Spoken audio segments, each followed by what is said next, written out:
तांत्रिक आणि मांत्रिक आहे का प्रकार? तंत्र, मंत्र आणि यंत्र ह्या 3 गोष्टी खूप महत्त्वाच्या आहेत. तंत्र म्हणजे not black magic, white magic नाही. सगळ्यात मोठा black hub Russia, Japan, Germany आहे. ओके.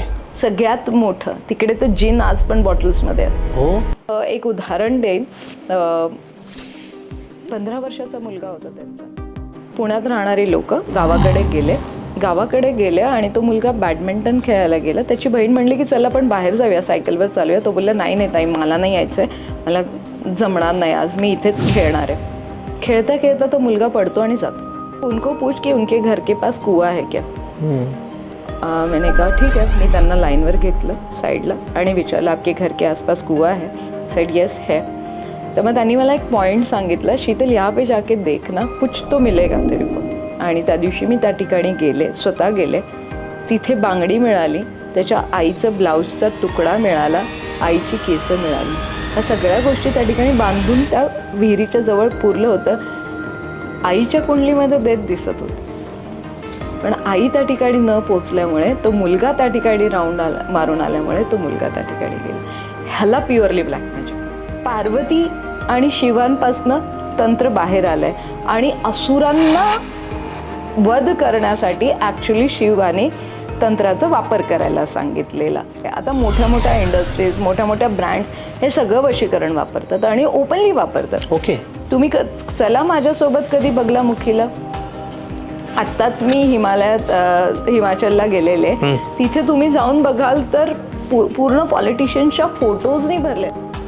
संध्याकाळची वेळ होती आणि कामाख्येमध्ये मला 3 महिन्याची पनिशमेंट मिळाली होती, कारण काही रिच्युअल्स होते जे माझ्यासाठी खूप डिफिकल्ट होते आणि गुरूंनी सांगितलं की तुला नाही जमणार, तू निघ बाहेर. 3 महिन्याची पनिशमेंट कामाख्येमध्ये एकटीला राहायला लागेल. रात्रीचं त्यांनी काही मला साधना दिल्या 3 महिन्याच्या आणि त्या तुला पूर्ण करशील तू तर तुला आम्ही परत कमबॅक करून घेऊ.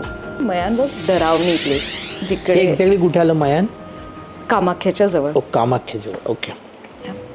जिथे फक्त बायका ब्लॅक मॅजिक करू शकतात. आता ठीक आहे, म्हणजे तिथे जाणं म्हणजे तुम्ही संपणं असं होतं पहिले.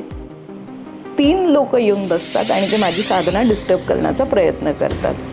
माझ्या साधनेसाठी जो हवन केलाय तो फेकून देतात, वाटेल तसं बोलायला लागतात. तर ती इन्सिक्युरिटी मला होती. मॅम, तुम्ही स्वतःचं नावामध्ये पण तुमचं नाव शीतल आहे आणि सरनेम भाकरे आहे, पण तुम्ही स्पेलिंग मात्र अगदी वेगळी केली आहे, शीतल. तर एवढा सगळा बदल आयुष्यावर खरंच परिणाम करतो? तुमच्यासोबत बसायला मिळालं म्हणजे हो. Good answer by the way. तर लग्नरास महत्व अशी वाटते की चंद्रराशीप्रमाणे की दोघांचं कॉम्बिनेशन आहे चांगलं? सो एकाच वेळी जुळी मुलं जन्माला आली, टायमिंग इतका फरक पडतो आणि मग तेव्हा कुठेतरी जाऊन ह्या शास्त्राला घेऊन एक प्रश्न निर्माण होतं. देव, धर्म, देवाची नामस्मरण हे तुमच्या या तंत्राने कोणी तुमच्या विरोधात काही केलं तर त्याला टफ फाईट देऊ शकतं का? ऑफकोर्स. ओके. स्मशान साधनामध्ये काय असतं? स्मशान साधनामध्ये जेव्हा आता समजा एखाद्या व्यक्तीचा आजार बरा नाही होत आहे, फायनान्शियल प्रॉब्लेम आहे, त्यांना फेम पाहिजे किंवा आजकाल एक्स्ट्रा मॅरिटल अफेअर्स चालू आहेत, वशीकरणाचे जे प्रकार चालू आहेत, तर ते उतरवण्यासाठी स्मशानात साधना केली जाते. का आज किती व्हायरल झालेलं की ट्रम्पने हिंदुत्वाचा प्रचार केला. ट्रम्पने यावेळेस का आज कोणीतरी लाईक करतायत ट्रम्पला? का नाही निघत आहे? का नाही त्यांना काढू शकत आहे? म्हणजे अंबानीच राहणं किंवा अडाणीच राहणं किंवा अडाणीने वरून खाली येणं, हे सगळं कसं शक्य आहे आणि ते टिकवून ठेवणं ह्या गोष्टी केल्या जातात का? अगेन मी बगलामुखीचा उच्चार केला तर तुम्ही बघितलं असेल बगलामुखीला केवढा मोठा हवन अंबानींकडनं झालाय आता. सो सिम्पल आहे, खूप मोठे एक्झाम्पल्स द्यायची तुम्हाला गरजच नाही. इतके डिपेंडंट झालं. ॲस्ट्रॉलॉजी त्यांना शॉर्टकट वाटतो, तंत्र त्यांना शॉर्टकट वाटतो. मॅम, पूर्ण पत्रिकेमध्ये कुठला असा ग्रह आहे किंवा 2 ग्रह आहेत की जे आता आम्हाला जेवढे माहिती आहेत डोळ्याने दिसणारे गुरु आणि शनी, तर असं कुठले किंवा वाईट ग्रह सूर्य, मंगळ हे साधारणपणे आपण निगेटिव्ह ग्रहांच्या याने बोलतो. राहू तुम्हाला फेम देतो, केतू तुम्हाला इमोशनली म्हणजे रिलेशनशिप पॉवर देतोय, तर गुरु तुम्हाला एज्युकेशन्स एव्हरीथिंग, फेम, शुक्र देतोय तुम्हाला. शनी तुम्हाला जज करतायत की तू लोकांशी कसा वागतोय आणि शनीचे प्रिय कोण आहेत? राहू आणि केतू. सो माझं एवढंच म्हणणं असं, तुम्ही राहू केतूला खुश केलं ना तर शनीजी तुम्हाला खुश करतात. आणि लोकांना फक्त हनुमान चालीसाच माहिती आहे, खूप साऱ्या गोष्टी आहेत. शनी चालिसा कोणी ऐकतच नाही. सो प्रत्येकाने शनी चालिसा ऐकली पाहिजे, ती खूप महत्त्वाची आजच्या दिवसामध्ये. आजकाल लोक काय करतात, अँटी क्लॉकवाईज मीठ उतरवतात, फेकून देतात, लिंबू मिरची उतरवतात, फेकून देतात. कोणीतरी सांगितलं एक लिंबू तुझ्या वर्ण खालनं वर्ण 7 वेळेस उतरव आणि 4 रस्त्यावर सोडून दे. तुम्ही काय केलं, तुमची निगेटिव्हिटी 4 रस्त्यावर सोडून आलात. That is totally wrong. मी म्हणते ना, ब्लॅक मॅजिक 97% सायकोलॉजी. सांगितलं की आमचं एक मंडल बनतं जिथे ताबीज आम्ही मध्यरात्री बनवतो, जिथे कोणीही कोणाशी बोलतच नाही. पण कधी कधी असं वाटतं मी कितीही गोष्ट करतो पण मला तो मार्ग मिळत नाही. तर अशा वेळेस सुरुवातीला पहिली स्टेप काय करायला हवी तुमच्या मते? B12 सुरू करायला पाहिजे, आयर्न कॅल्शियम सुरू करा. तर आहे. काही यंत्र दिवाळी किंवा होळीलाच बनतात. हो. जर तुमच्या घरात कोणीतरी म्हणतंय की तुम्हाला पितृदोष आहे, तर काही यंत्र फक्त सर्व पितृ अमावस्येलाच बनतात. तर म्हणजे असं आहे का की माझ्याकडे भले ₹1 असेल त्यातले मला 25 पैसे द्यायला हवेत? एक्झॅक्टली, तो प्रकार आहे. एक्झॅक्टली. तुम्ही मुस्लिम लोकांचा फेस्टिवल असतो ईद, माहिती आहे तुम्हाला? बरोबर. तेव्हा त्यांना त्यांचं जे काय ओव्हरऑल इन्कम आहे त्यातलं 30% द्यायला लागतं. सो हा रूल मला खूप आवडतो.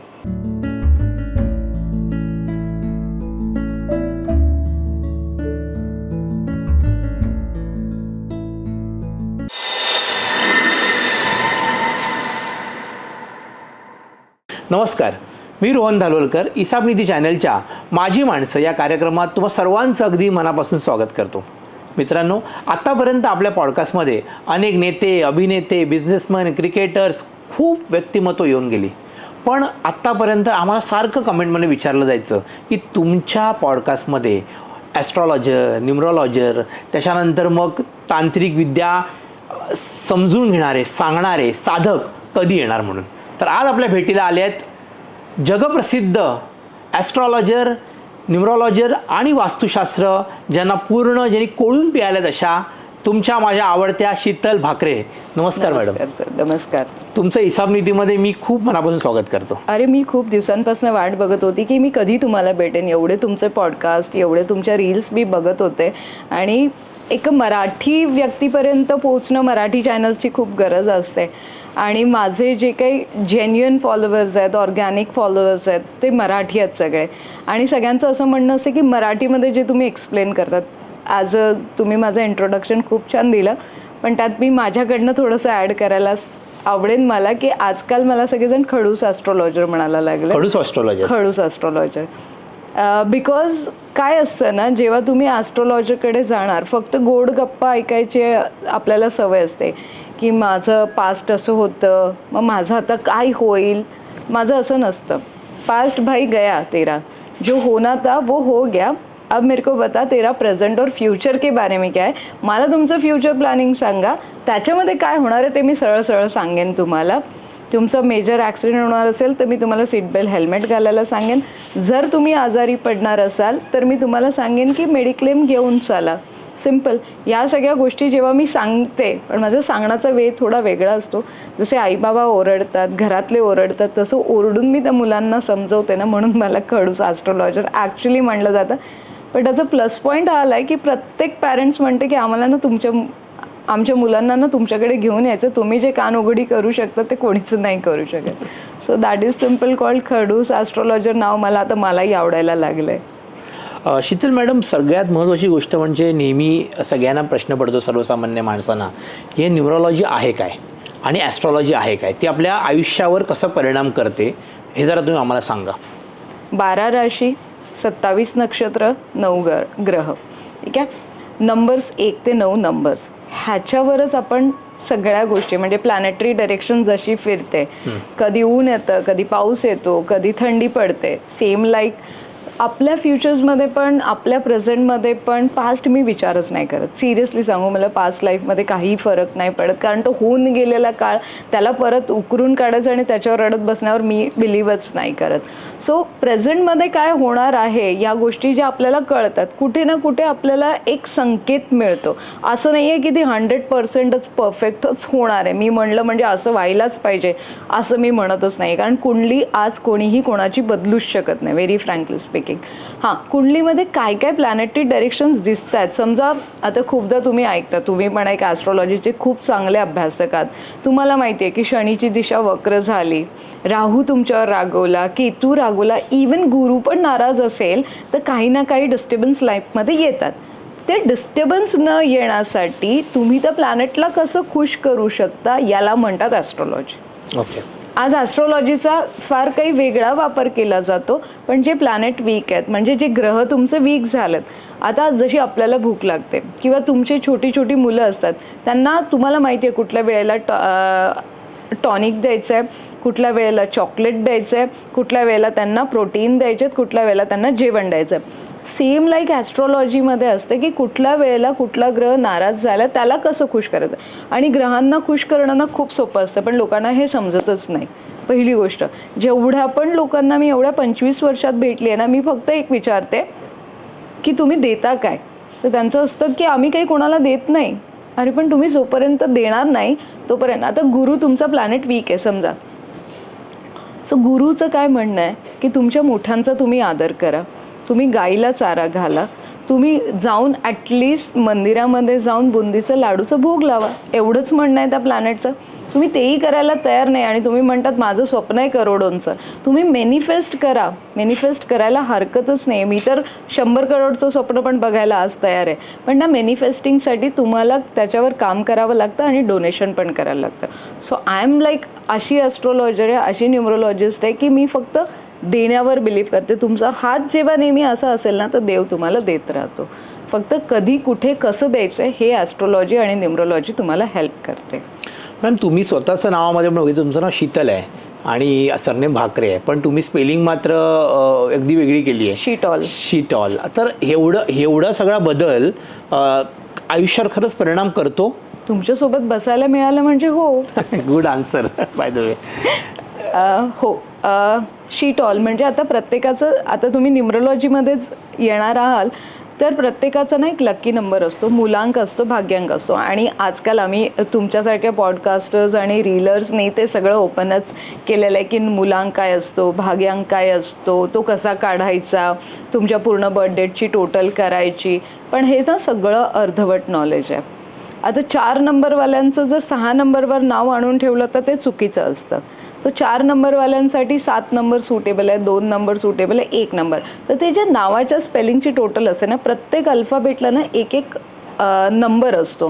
म्हणजे एस आहे तर 3 आहे, के आहे तर 2 आहे, आर आहे तर 2 आहे. मग त्या सगळ्यांची टोटल करून जेव्हा तुमच्या लकी नंबरवर तुमचं नाव येतं ना तर थोडंसं तुमचं लक इन्हेन्स व्हायला सुरू होतं. म्हणजे मध्ये मध्ये जे स्पीड ब्रेकर लागलेले असतात तिथे तुम्ही स्मूथली गाडी चालवायला सुरू करता. Simple is that. म्हणून नावाचं स्पेलिंग प्लस सिग्नेचर खूप महत्त्वाची असते. मॅम बऱ्याच वेळेला काय होतं की आपण एकाकडे पत्रिका दाखवतो एखाद्या ज्योतिषकडे आणि तेव्हा तो अगदी म्हणजे फ्रिक्शन ऑफ सेकंडमध्ये सांगायला सुरुवात करतो की तुमचं असं आहे जसं. तर खरंच इतकी पत्रिका फास्ट रीड केली जाते का? आणि एवढ्या लगेच रिझल्टमध्ये ती गोष्ट अशी झाली, मग तसं झालं, मग तुमचा हा गोचर आहे, तुमचा हा महादशा आहे, मग ह्याचं ह्या इम्पॅक्ट आहे. इतकं ते सोपं आहे का की सगळ्या बाजूने बसून अभ्यास करून नंतर ती गोष्ट कॅल्क्युलेट केली जाते? खूप सुंदर प्रश्न विचारला आहे तुम्ही. जेव्हा माझ्याकडे येतात की आम्हाला खूप अर्जन्सी आहे आणि तुम्हाला भेटायचं आहे, मी म्हणेन भेटून मी तुमचे प्रॉब्लेम्स ऐकून घेईन, पण मी तुमच्या कुंडलीवर स्टडी इतक्या लवकर करूच शकत नाही. मी प्रत्येक कुंडलीवर कमीत कमी 17 ते 18 तास घेते, कमीत कमी. कारण तुमचं पूर्ण फ्युचर्सबद्दल तुम्हाला माहिती आहे. आजकाल मुलांचे करिअर असू देत, पॉलिटिशियन्स असू देत, ऑफिसमध्ये पॉलिटिक्स खेळणारे असू देत, सासूसुना असू देत, डिवोर्स केसेस असू देत, म्हणजे अशी एक पण एक्झाम्पल माझ्याकडे तुम्हाला हे नाही आहे की हे माझ्याकडे नाही आहे म्हणून. मी लॉट्स ऑफ केसेसवर वर्कआउट केलेलं आहे. कधी कधी तर मी 7-7, 8-8 दिवसाचा वेळ घेतला आहे, पण तो प्रॉब्लेम सॉर्ट आऊट केला आहे. एवढं मी शुअरली सांगू शकते की काही सेकंदात, काही मिनटात AI कॉमन चीजे देईल तुम्हाला. तुम्ही टाका तुमची बर्थडेट, तुमचा एक कॉमन नेचर AIवर येऊन जाईल. AI ॲस्ट्रॉलॉजी परफेक्टली सांगायचं असेल तर कमीत कमी तुम्हाला 365 अँगलनी विचार करायला लागतो आणि मग तुम्ही ॲस्ट्रॉलॉजी प्रेडिक्ट करू शकता. तर कमीत कमी वेळात फार 2-3 गोष्टी कोणीही सांगू शकेल. तुमच्या फेसकडे बघून मी तुम्हाला सांगू शकते की तुमचं मुलुंडमध्ये घर आहे, तुमचं बँद्राला ऑफिस आहे, तुमचं कुर्ल्याला ऑफिस आहे. ह्या सिम्पल गोष्टी इन जनरल आपल्याला माहिती असतात, त्या आपण पटकन प्रेडिक्ट करू शकतो. पण कुंडली बघून ज्या सविस्तर माहिती मी तुम्हाला देऊ शकते त्या इतक्या लवकर नाही देऊ शकत. म्हणजे we are not a computerise, पटकन काहीतरी देणं नाही जमत. ओके मॅम, बऱ्याच वेळेला लोकांचा गोंधळ असा आहे की चंद्ररास आणि लग्नरास असते. तर काही ॲस्ट्रॉलॉजर चंद्रराशीवर काम करतात आणि आपलं भविष्य सांगतात. म्हणजे अगदी सगळे राशीचक्र, शरद उपाध्यांपासून ते सगळेच लोक. पण काही मी आता बघितले जसे कुमार ज्योतिषी आहेत किंवा खूप सारे, की ती लोक बऱ्याच वेळेला लग्न राशीला फोकस करतात. तर लग्नरास महत्व अशी वाटते की चंद्रराशीप्रमाणे, की दोघांचं कॉम्बिनेशनने चालतं पत्रिका? ॲक्च्युली तसं बघितलं तर सिच्युएशन्स प्रमाणे तुम्ही कुंडली टॅकल करू शकता की समोरच्याची अडचण काय आहे. ओके, हा खूप महत्त्वाचा विषय आहे की तुमचं सगळं व्यवस्थित चालू आहे पण फायनान्शियल क्लॅशेस कुठेतरी येत आहेत. मग अशा वेळेस मात्र मी सामदाम दंडभेद वापरेल आणि मी दोन्ही प्लॅनेटरी डायरेक्शन्स हिशोबाने चंद्ररास, लग्नरास मी सगळं बघेन की मला ह्याच्यावर कुठे सोल्युशन देता येतं. असं पर्टिक्युलर नाही आहे की प्रत्येक व्यक्तीच्या प्रॉब्लेम्सवर ह्या सगळ्या गोष्टी खरं सांगू तर खूप डिपेंड असतात. पण मॅम मग आयुष्यावर म्हणजे गोचरेवर हे लग्न राशीप्रमाणे बघणं योग्य आहे की चंद्रराशीप्रमाणे बघणं योग्य? अगेन मी तुम्हाला म्हणेन की आयुष्यात तुम्हाला अडचण काय आहे ती खूप महत्वाची आहे. कारण या दोन्ही गोष्टी वेगवेगळ्या आहेत. चंद्ररास पण वेगळी आहे आणि लग्नरास पण वेगळी. हा म्हणजे मला सांगायचंच कारण की मी असं ऐकलं सव्वा दिवसानंतर चंद्र चेंज होतो. बरोबर आहे. आणि त्याप्रमाणे मग मी माझी लग्नरास एखाद्याची कन्या आहे आणि चंद्ररास कर्क आहे, तर ते कॅल्क्युलेशन करताना अरे कर्कला जाऊ की चंद्राला जाऊ ह्याचं खूप घालमेल. आणि मग पेपरामध्ये पण लोक बघतात किंवा काही कोणाकडे होतं, कसं बघायचं हा जरा प्रश्न पडतो. म्हणून बघा, तुम्ही ज्याच्यावर विश्वास ठेवताय ते जर तुम्हाला चंद्र राशीप्रमाणे सांगतात तर तुम्ही त्याच्यावर विश्वास ठेवा. डिपेंड करतं, बिलीफ खूप मॅटर करतं. आता मला जर तुम्ही विचाराल तर मी दोन्ही म्हणजे सगळे गोचर एकत्र करेन, न्यूमरोलॉजी पण एकत्र करेल, ॲस्ट्रोलॉजी पण एकत्र करेल आणि जिथे कुठे वेळ पडली तिथे मी माझे सामदाम दंडभेद वापरून तंत्राचा पण कुठेतरी वापर करून साधनेमध्ये त्या प्रश्नाचं उत्तर शोधून मी समोरच्याला आन्सर करेन. So me mix and match काम करणारी आहे. मी पर्टिक्युलर असं नाही म्हणणार की हेच व्यवस्थित आहे आणि तेच व्यवस्थित आहे. कधी तुम्हाला कसली गरज पडेल, कारण तुम्ही एवढे वर्ष झाले त्या मुरलात, म्हणजे आपण त्याला म्हणतो ना की आपण त्याच्यात एक एक क्षण त्याच्यामध्ये घालवला आहे, तर समोरच्याचा प्रॉब्लेम कसा सॉल्व्ह होईल ह्याच्यावर फोकस करून मग कधी मी दोन्ही तिन्ही चारही गोष्टींचा उपयोग करते. सो बेटर असेल, पण चंद्र राशीप्रमाणे आम्ही जास्ती काम मेजॉरिटीली 75% चंद्र राशीप्रमाणे जातो. ओके, कारण मी जसं लोक सांगतात की चंद्ररास तुमचं ओव्हरऑल आयुष्य आणि दशा महादशा या सगळ्या गोष्टी होतात, पण गोचर किंवा ह्या लग्न राशीवर बघाव्यात किंवा त्याचा एक खूप वेळेला ते आणि लोकांचं खूप कन्फ्युजन झालं त्या विषयाला घेऊन खूप वेळेला. कारण की लोक जिथे तुमच्या कुंडलीमध्ये चंद्र येते तुमची रास हे लोकांना माहिती आहे चंद्ररास, आणि पहिला ग्रह असेल तुमची लग्न रास आहे, तर खूप वेळेला दोन्ही राशी सारख्या असतील तर मग काहीतरी त्याचे पॉवर आणि या सगळ्या गोष्टी येतातच.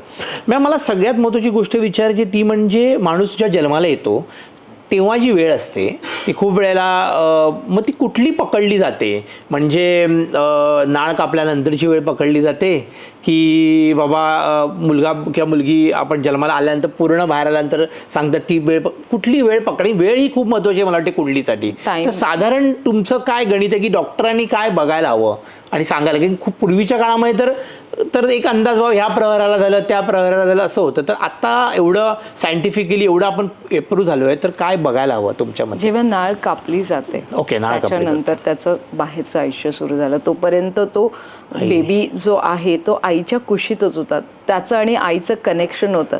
त्या ठिकाणी तुम्ही ते कट केलं आणि तो त्याचं आयुष्य जगायला सुरुवात झालं. तो क्षण खूप महत्त्वाचा आहे, ती वेळ खूप महत्त्वाची आहे. ओके, आता म्हणजे मुलं मोठी होत असतात आणि त्यांच्या पर्टिक्युलर करिअरला घेऊन खूप लोकांची चिंता असते मुलांच्या, की बाबा माझा मुलगा काय करेल, कसं करेल. आणि एक करिअर कुठेतरी सुरू झालेलं असतं आणि कुठे जाऊन ठेवलं जातं 20-25 वर्षानंतर काही कळत नाही. तर इतका जो ड्रास्टिक चेंज होतो सर्टन ऑफ ऑल, तो कर्मानुसार होतं हळूहळू की बाबा जे पत्रिकेत आहे त्याप्रमाणेच होत असतं? दोन्ही तिन्ही गोष्टी मॅटर करतात. बघा, आता तुमचा नंबर खूप चांगला आहे, सेम तुमचा नंबर आणि भावेश जे आपल्या फोटोग्राफर आहेत, सेम डेटला तुम्ही बॉर्न झालात, सगळ्या गोष्टी सेम आहेत, पण तुम्ही इथे बसलात आणि भावेश व्हिडिओ शूट करतोय, दोन्ही वेगवेगळ्या गोष्टी आहेत. 22ला कधी वाटलं तरी तो इथे नाही बसू शकणार, कारण त्या गोष्टीचा त्याला कॉन्फिडन्सच नाही आहे किंवा त्या करिअरकडे तो कधी वळालाच नाही. तो सेम थिंग या ठिकाणी पण होते की मुलांच्या करिअरमध्ये अपब्रिंगिंगमध्ये खूप फरक पडतो, फॅमिली बॅकग्राऊंड खूप फरक पडतो. आजकाल तर पॅरेंट्सची एवढी भांडणं असतात, त्याच्यामुळे मुलांच्या करिअरवर खूप फरक पडताना मला दिसतोय. म्हणजे एक तर सिंगल पॅरेंटिंग खूप डिफिकल्ट आहे. Hats off to all single parents, की मग ती आई असू देत किंवा बाबा असू देत, एक सिंगल पॅरेंटिंग आज जो हे झालं आहे म्हणजे फॅशन झालं आहे लिटरली. तुमच्या दोघांच्या भांडणामध्ये त्या मुलाचं नुकसान होतं हे कोणी बघतच नाही आहे. सॉरी, मी खूप स्ट्रेट फॉरवर्ड बोलणारी व्यक्ती आहे, पण त्या मुलाचं जे करिअर होतं ना, ते कुठेतरी तो डिसअपॉइंट होतो आणि ज्या ठिकाणी त्याला अप्पर ग्रेडवर जायचं होतं तो कुठेतरी लोअर ग्रेडवर येऊन थांबतो. हे मेजर कारण झालेलं आहे. कुंडलीमध्ये आहे त्याला फॉरेनला जाऊन स्टेबिलिटी व्हायचे, पण पॅरेंट्स किंवा अपब्रिंगिंग पण नाही म्हणू शकत, त्याला कुठेतरी त्या सगळ्या गोष्टी प्रोव्हाइडच नाही करू शकलो किंवा तो तिथपर्यंत जाण्याचा विचारच नाही करू शकला, त्यामुळे तो तिथे जाऊ नाही शकला. पण हीच कुंडली, जेव्हा तुम्ही आत्ता मला हा एक प्रश्न विचारला की बाळाचं फ्युचर कुठून सुरू होतं, त्याच वेळेला जर तुम्ही कुंडली काढून घेतली, त्याच वेळेला जर तुम्ही न्यूमरोलॉजी काढून घेतली, त्याचं स्ट्रॉंग पिरियड, त्याचा वीक पिरियड, ह्या सगळ्या गोष्टी जेव्हा आपण बघतो ना, तिथून तुम्हाला क्लिअरिटी येते. इवन आत्ता पण वेळ गेलेली नाही आहे. 10thला एक्झाम दिली आहे, 12thला एक्झाम दिली आहे, व्हॉट नेक्स्ट हा खूप, आणि मुलंच परेशान असतात आजकाल. मी आता ह्या 10-12च्या एक्झाममध्ये इतक्या साऱ्या मुलांना भेटली आहे. पॅरेंट्सचं म्हणणं आहे त्यांनी कॉमर्सला जावं, तो म्हणतो की माझं मॅथ्सच चांगलं नाही आहे. मग आई म्हणते की मग तू बायो कर, तर तो म्हणतो की मला घोकंपट्टी नाही जमणार आहे. मग मी करू काय, हा मोठा प्रश्न असतो. तेव्हा कुंडली त्याला मला सपोर्ट करते की आता तू या वेणी अशा वेणीचा. कॉमर्समध्येच जायचं नसेल तर मग कुठला वे आपल्याला शोधायचा आहे, बायोच करायचं नसेल पण मेडिकलमध्ये जायचं असेल तर कुठल्या वेनी जायचं. तर ते क्लिअरिटी तुम्हाला न्यूमरोलॉजी, ॲस्ट्रोलॉजी परफेक्टली देते. फक्त वे आउट प्रॉपरली काढणं महत्त्वाचं असतं. मॅम, एक खूप प्रश्न म्हणजे तसा खूप नेहमी मला उत्तरित करणारा प्रश्न आहे हा, की 2 मुलं जन्माला एकाच वेळी येतात, जुळी होतात. त्या जुळ्यांमध्ये एखाद्याच्या आयुष्यात असं काहीतरी घडतं की तो खूप काहीतरी वेगळं करून जातो आणि दुसरं काहीच करत नाही, किंवा एखादा सडन ऑफ ऑल डेथ वगैरे होते. सो एकाच वेळी जुळी मुलं जन्माला आली, टायमिंग इतका फरक पडतो आणि मग तेव्हा कुठेतरी जाऊन ह्या शास्त्राला घेऊन एक प्रश्न निर्माण होतं की टायमिंग बोलता आणि पत्रिकेचा विषय बोलता, पत्रिका साधारण काय म्हणजे किती फरक पडले. कारण एखादं नक्षत्र साधारण बदलायला साधारण एक काळ जातो, 1-1.5 महिने. आणि जेव्हा तुमचं पत्रिकेतलं जेव्हा तुमचं दिवसाचा जो हे असतो म्हणजे ग्रह चेंज व्हायला साधारण काही काळ जात असेल. म्हणजे अगदी जुळे कधी म्हणतो आपण, अगदी सेकंदाने बाहेर आलेली मुलांना जुळे म्हणतो. मग तरी सुद्धा असं का घडतं त्यांच्या आयुष्यामध्ये? आत्ताच मी जसं तुम्हाला तुमचं आणि भावेशचं उदाहरण दिलं, तो सेम केस तसाच असतो. आणि अशा lots of cases me handle केलेल्या आहेत की एक खूप शाई आहे, एक खूप बोल्ड आहे. एक इंजिनियर होतोय आणि एक बिझनेस करायचं म्हणतोय. एक घरातल्यांना रिस्पेक्ट देतोय, दुसऱ्या घरातल्यांना बिलकुल रिस्पेक्ट देत नाही आहे. सो या सगळ्या गोष्टी टायमिंगवर पण डिपेंड असतात. आणि कधी कधी म्हणतो ना, ऊपर से लिखवा के लाया है, तो प्रकार तिथे तुम्हाला खूप बघायला मिळतो की येस, फ्युचर हे आधीच तुमचं कुठेतरी लिहिलेलं असतं, फक्त त्याला आपण दिशा दाखवत नेतो. कधी वाटलं होतं आपण भेटू असे, पण एक सडनली काल आपलं डिस्कशन होतं, आज आपण भेटतो, तर हे कुठेतरी लिहिलेलं आहे, हे घडून येणारच होतं. फक्त ते कसं, कुठला मार्ग मिळतो तो खूप महत्त्वाचा असतो. म्हणजे तुमच्या पत्रिकेत जे लिहिलं आहे ते होणार आहे किंवा तुमची डेस्टिनी ठरलेली आहे, त्याची तीव्रता कमी करणं किंवा वाढवणं हा याचा ॲस्ट्रॉलॉजीचा भाग आणि त्याच्यावर असणारे उपाय. येस, तुम्ही कोणाची पत्रिकाच बदलूच शकत नाही. आज म्हणजे तो काळ होता जेव्हा संत होते, जेव्हा मोठे मोठे गुरुज होते, जे पत्रिका हलवू शकत होते. आपण आता कोणाकडेच ती ताकदच नाही. म्हणजे कोणी मला म्हणलं की उद्या ही होणारी गोष्ट आहे, तू टाळून दे, ती शक्यच नाही. हा, त्याची ग्रॅव्हिटी कमी करू शकेल, पण ती टाळणं कोणाच्याही, म्हणजे मी तर खूप ओपनली सांगेन, ॲस्ट्रोलॉजर असून सुद्धा मी फेक कमिटमेंट करणारच नाही की कुंडली तुम्ही बदलूच शकत नाही. जो प्लॅनेट ज्या घरात जाणार आहे तो जाणारच आहे. पण मग त्याला कर्मच त्याची कामानी त्याच्यावर, म्हणजे खूप वेळेला लोक आयुष्याच्या शेवटच्या टप्प्यामध्ये पूजा अर्चा आणि मग म्हणजे मी काशीला जाते, इथे जाते, त्याने काही पुढचा जन्म आणि अशा पद्धतीने काही चांगलं किंवा वाईट असं घडतं का? तसं नाही म्हणू शकत आपण.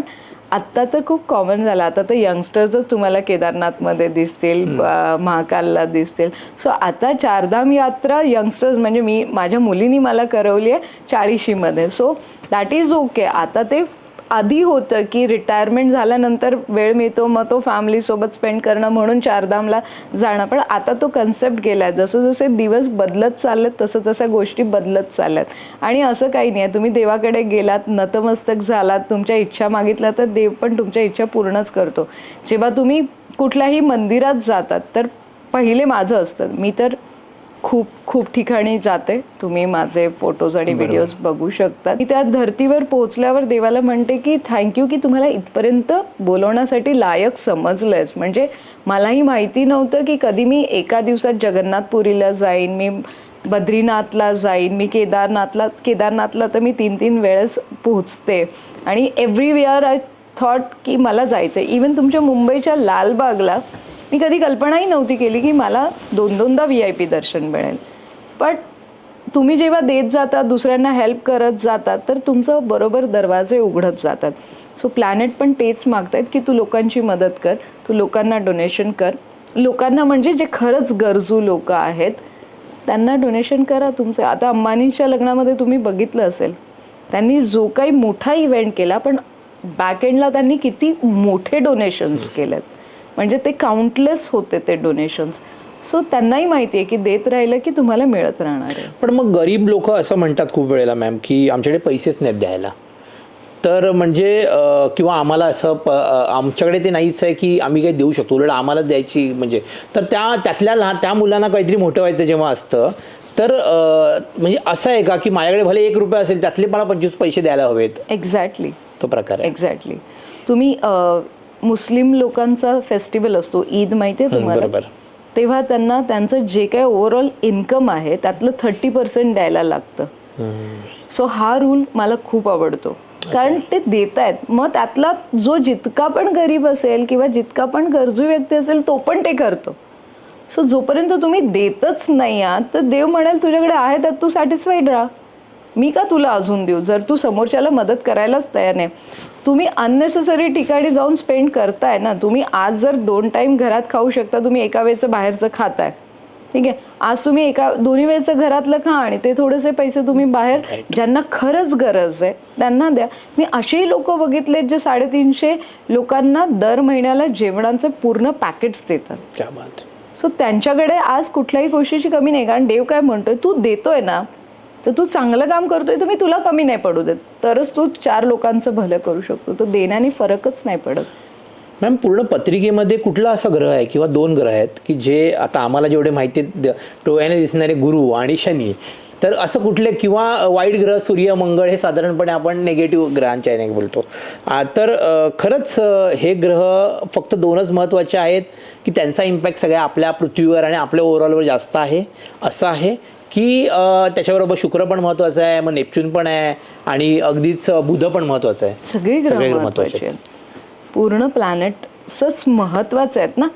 आता तुम्हाला काय म्हणलं जातं जेव्हा तुम्ही पत्रिका दाखवायला जाता, तेव्हा काय म्हणलं जातं, गुरु निच्चच आहे, ओके, शनी उच्चचा आहे, राहूची दिशा वक्र चालू आहे, केतू तुमचा खराब चालू आहे.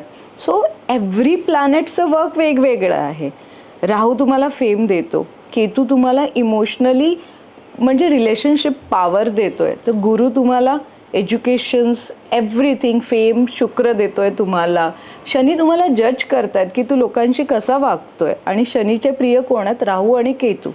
सो माझं एवढंच म्हणणं असं, तुम्ही राहू केतूला खुश केलं ना तर शनीजी तुम्हाला खुश करतात. आणि पण मग शनीला खुश केलं तर राहू केतू पण होतात का? हो, ओके, ऑफकोर्स. आणि लोकांना फक्त हनुमान चालिसाच माहिती आहे, खूप साऱ्या गोष्टी आहेत. शनी चालिसा कोणी ऐकतच नाही. सो प्रत्येकाने शनी चालिसा ऐकली पाहिजे, ती खूप महत्त्वाची आजच्या दिवसामध्ये. कारण ओव्हरऑल म्हणजे सगळीकडे बघाल तर एक स्पिरिच्युअल इगो असतो, एक फायनान्शियल इगो असतो, एक फॅमिली इगो असतो, एक ॲटिट्यूड वेगळं असतं. आणि जेव्हा ते ॲटिट्यूड येतं ना, ते कधी येतं जेव्हा तुम्हाला फेम मिळायला लागतं, जेव्हा तुमच्याकडे खूप साऱ्या अथॉरिटीज यायला लागतात, आणि दॅट टाइम शनी रिअलाइज की नाही, ह्याला आता जमिनीवर पाडलं पाहिजे. आणि खूपदा जर तुम्ही बघितलं असेल, माझ्याकडे जेवढ्या केसेस येतात की मॅम एक वेळ होता की आम्ही खूप हाईटवर होतो आणि तिथून कधी खाली येतोय हे आम्हाला कळतच नाही आणि हीच सायकल आमच्यासोबत गेल्या काही वर्षांपासून चालली आहे. सो यावर्षी मी त्यांची सायकल चेंज करण्याचा प्रयत्न केल्यानंतर ते पाठीमागे वळून बघत नाही आहेत, ते फक्त पुढे जात आहेत. तो दॅट इज सिम्पल कॉल्ड. तो जेव्हा जेव्हा तुम्हाला असं स्वतःला रिअलाईज होतं ना की मी खूप छान करते आहे, आता माझ्या कॉम्पिटिशनमध्ये कोणीच नाही आहे, मी कुठेही जाऊन काही करू शकते, मला एअरपोर्टवर लोक हाय करतायत, मी अब्रॉडला जाते तिथे माझ्यासोबत लोक फोटो खिचतायत, हा इगो आणू नका. तिथे तुम्ही कॉमन पर्सन म्हणूनच राहा, तर मग शनीजी पण तुमच्यावर खुश राहतील. शनीजी खुश तर सगळे प्लॅनेट खुश. सिम्पल आहे. ओके. आणि हे जे प्लुटो आहे किंवा नेपच्यून आहे ह्यांचा खरंच इम्पॅक्ट असतो की तितका नाही असतो? सगळे प्लॅनेटचा इम्पॅक्ट असतो. ओके. मॅम आता म्हणजे आपण ॲस्ट्रॉलॉजीबद्दल बोललो, न्यूमरॉलॉजीबद्दल बोललो, साधारण वास्तुशास्त्र जे हल्लीच्या काळामध्ये रिअल इस्टेट सेक्टरमध्ये एक त्याला एक वेगळं महत्त्व आहे. म्हणजे घर असून फायदा नाही, ते आनंदी असणं, ते समाधानी असणं हे महत्त्वाचं आहे. हेल्दी असणं विशेष. तर काय वास्तुशास्त्र आयुष्यामध्ये परिणाम करू शकतो? असं एखादं उदाहरण आहे तुमच्या की जी गोष्ट छोटीशी बदल असतो पण त्या आयुष्यामध्ये एवढा बदल निर्माण म्हणजे चेंज झाला असं? आज तुम्ही आपण घरात भेटलो, बरोबर, ठीक आहे. हा 3 BHK फ्लॅट होता आणि तुम्ही जर बघितलं असेल तर फक्त 2 BHK तुम्हाला दिसत आहेत. जिथे माझं ऑफिस होतं ना तो आहे नॉर्थ ईस्ट कॉर्नर. आणि असं मी नाही म्हणणार की खूप रेअर बिल्डर्स आहेत जे तुम्हाला वास्तूप्रमाणे घर द्यायचा प्रयत्न करतात. आज मुंबईमध्ये वास्तू होणं ही खूप मोठी गोष्ट झालेली आहे. मुंबई काय, आज कुठेही वास्तू होणं खूप मोठी गोष्ट झाली आहे. सो त्या ठिकाणी किचन होतं आणि नॉर्थ ईस्टला किचन टोटली चुकीचं असतं. 2-4 गोष्टी लक्षात ठेवा. साऊथ ईस्टला त्यांनी बेडरूम दिला होता जो अग्नेय कोना आहे, जिथे माणूस वाईट विचार करतो. अग्नी सतत जळण्याचा, इलेक्ट्रिसिटी ब्लास्ट होण्याच्या गोष्टी त्या ठिकाणी होऊ शकतात. त्या ठिकाणी ते किचन होतं. सो माझी पहिली कंडिशन होती जेव्हा मी हे घर मला आवडलं, मला हे चेंजेस पॉसिबल असतील तर मी डन करेल. आणि मग मी घराच्या साऊथ ईस्टचा एक बेडरूम लिटरली सोडून दिला, जिथे की गरज आहे मुंबईमध्ये 3 बेडरूमची, पण मी 1 बेडरूम सोडून तिथे किचन बनवलं आणि नॉर्थ ईस्टला ऑफिस बनवलं. तर साऊथ ईस्टला कधी पण तुमचा बेडरूम नसला पाहिजे, ऑलवेज किचन असला पाहिजे. सिम्पल गोष्टी आहेत. आजकाल एवढे बुक्स, एवढ्या रील्स व्हायरल होतात. साऊथ वेस्टला तुमचा घरातला जो मुख्य माणूस आहे त्यांचा बेडरूम असला पाहिजे आणि सगळे टॉयलेट, वॉशरूम जे आहेत ते तुमचे नॉर्थ ईस्ट साईडला कधीच नसले पाहिजे. ह्या 2-4 सिम्पलच्या गोष्टी जर ठेवल्या लक्षात तर मुंबईमध्ये काय कुठेही घर घेणं सोपं होतं. वास्तूमध्ये छोट्या गोष्टींचा खूप उपयोग केला जातो. जर इथे म्हणाल तर माझ्या ब्रह्मस्थानात मी काही मेटल्स टाकलेले आहेत. माझ्या घराच्या 51 कॉर्नर्समध्ये मी छोटे स्टोन्स टाकले जे ॲज पर घराच्या ओनरच्या हिशोबाने खूप महत्त्वाचे असतात. ही वास्तू मला फलदायी आहे हे मी रोजच म्हणते. आणि जेव्हा तुम्ही उठतात जस्ट भूमीला नमस्कार करा आणि जहाँ पैर वहाँ खैर एवढं म्हणून जरी उठलात तर तुमची वास्तू तुमच्यासोबत ब्लेस्ड करत असते. वास्तूमध्ये खूप साऱ्या गोष्टी महत्त्वाच्या असतात. आपण स्पेशली ह्याच्यावर एक मोठा पॉडकास्ट करूया जो खूप आवश्यक असेल, कारण वास्तू आजकाल जिथे जसं तुम्ही म्हटलात की तुम्ही चंद्रराज बघतात, तुम्ही लग्न राज बघतात, तुम्ही गोचर बघताय, तुम्ही न्यूमरोलॉजी बघताय, तुम्ही ॲस्ट्रोलॉजी बघतायत, ह्या सगळ्यातनं पण मला त्याचं उत्तर जेव्हा नाही मिळत तेव्हा मी त्या व्यक्तीच्या घराचा मॅप मागवते आणि मी तो प्रॉब्लेम सॉल्व्ह करायचा प्रयत्न करते. मॅपवरून आठवण झाली मॅम, पूर्वी कसं होतं जमिनीवर बंगले असायचे, तर तेव्हा ईस्ट वेस्ट असणं आणि हे सगळं शक्य होतं. आज मोठमोठ्या टोलेजंग इमारती आहेत तर त्याच्यामध्ये ईस्ट वेस्ट आणि ती गणितं म्हणजे त्या बंगल्यात एक घर अशा पद्धतीने तो मॉडिफाय. पण असं पण मी ऐकलं आहे मॅम की एक साधारण काही फुटाच्या म्हणजे अंतराच्या वर, मीटरच्या वर तुमची ॲस्ट्रॉलॉजी काम नाही करत असं आहे पर्यावरण? असं काही नाही आहे. आता मग लोक 50-50, 60-60 फ्लोअरवर घर घेणारच नाही. ते म्हणतात की तिथे दिशा काम नाही करत, म्हणजे तिथे पूर्व आणि पश्चिम असं काही आहे का? नथिंग, असं काही नाही. मग त्यांच्या घरात जर दिशा काम नाही करत आहे तर ते वास्तू प्युअरली घर असलं पाहिजे. जर तिथे दिशा कामच नाही करत आहे मग तुम्ही नॉर्थ ईस्टला टॉयलेट घेतलं तर तुमच्या घरात आजार, कॅन्सर सारखे व्हायलाच नाही पाहिजे. राईट. मग तुमच्या घरात कोणाची डेथ व्हायलाच नाही पाहिजे. That is not a true. दिशा सगळीकडे काम करणार. ओके मॅम, सगळ्यात महत्त्वाची गोष्ट म्हणजे तुमचं ह्या सगळ्या तर एक शास्त्रीय दृष्टीने आपण गोष्टी बघतो, पण हल्ली महाराष्ट्रामध्ये एक गोष्ट खूप व्हायरल होते आहे, जे खरात प्रकरण झालं आणि या सगळ्याच गोष्टी, तांत्रिक आणि मांत्रिक विद्या, ज्याच्यावर तुमचा खूप मोठा अभ्यास आहे आणि ह्यासाठी स्पेसिफिक आजचा हा विषय आम्ही घ्यायचा विचार केला की काय तंत्र आणि काय मंत्र, ह्या दोन गोष्टी बेसिक पहिलं आम्हाला सांगाय. तांत्रिक आणि मांत्रिक आहे का प्रकार आणि त्याचा गैरवापर कसा केला जातो?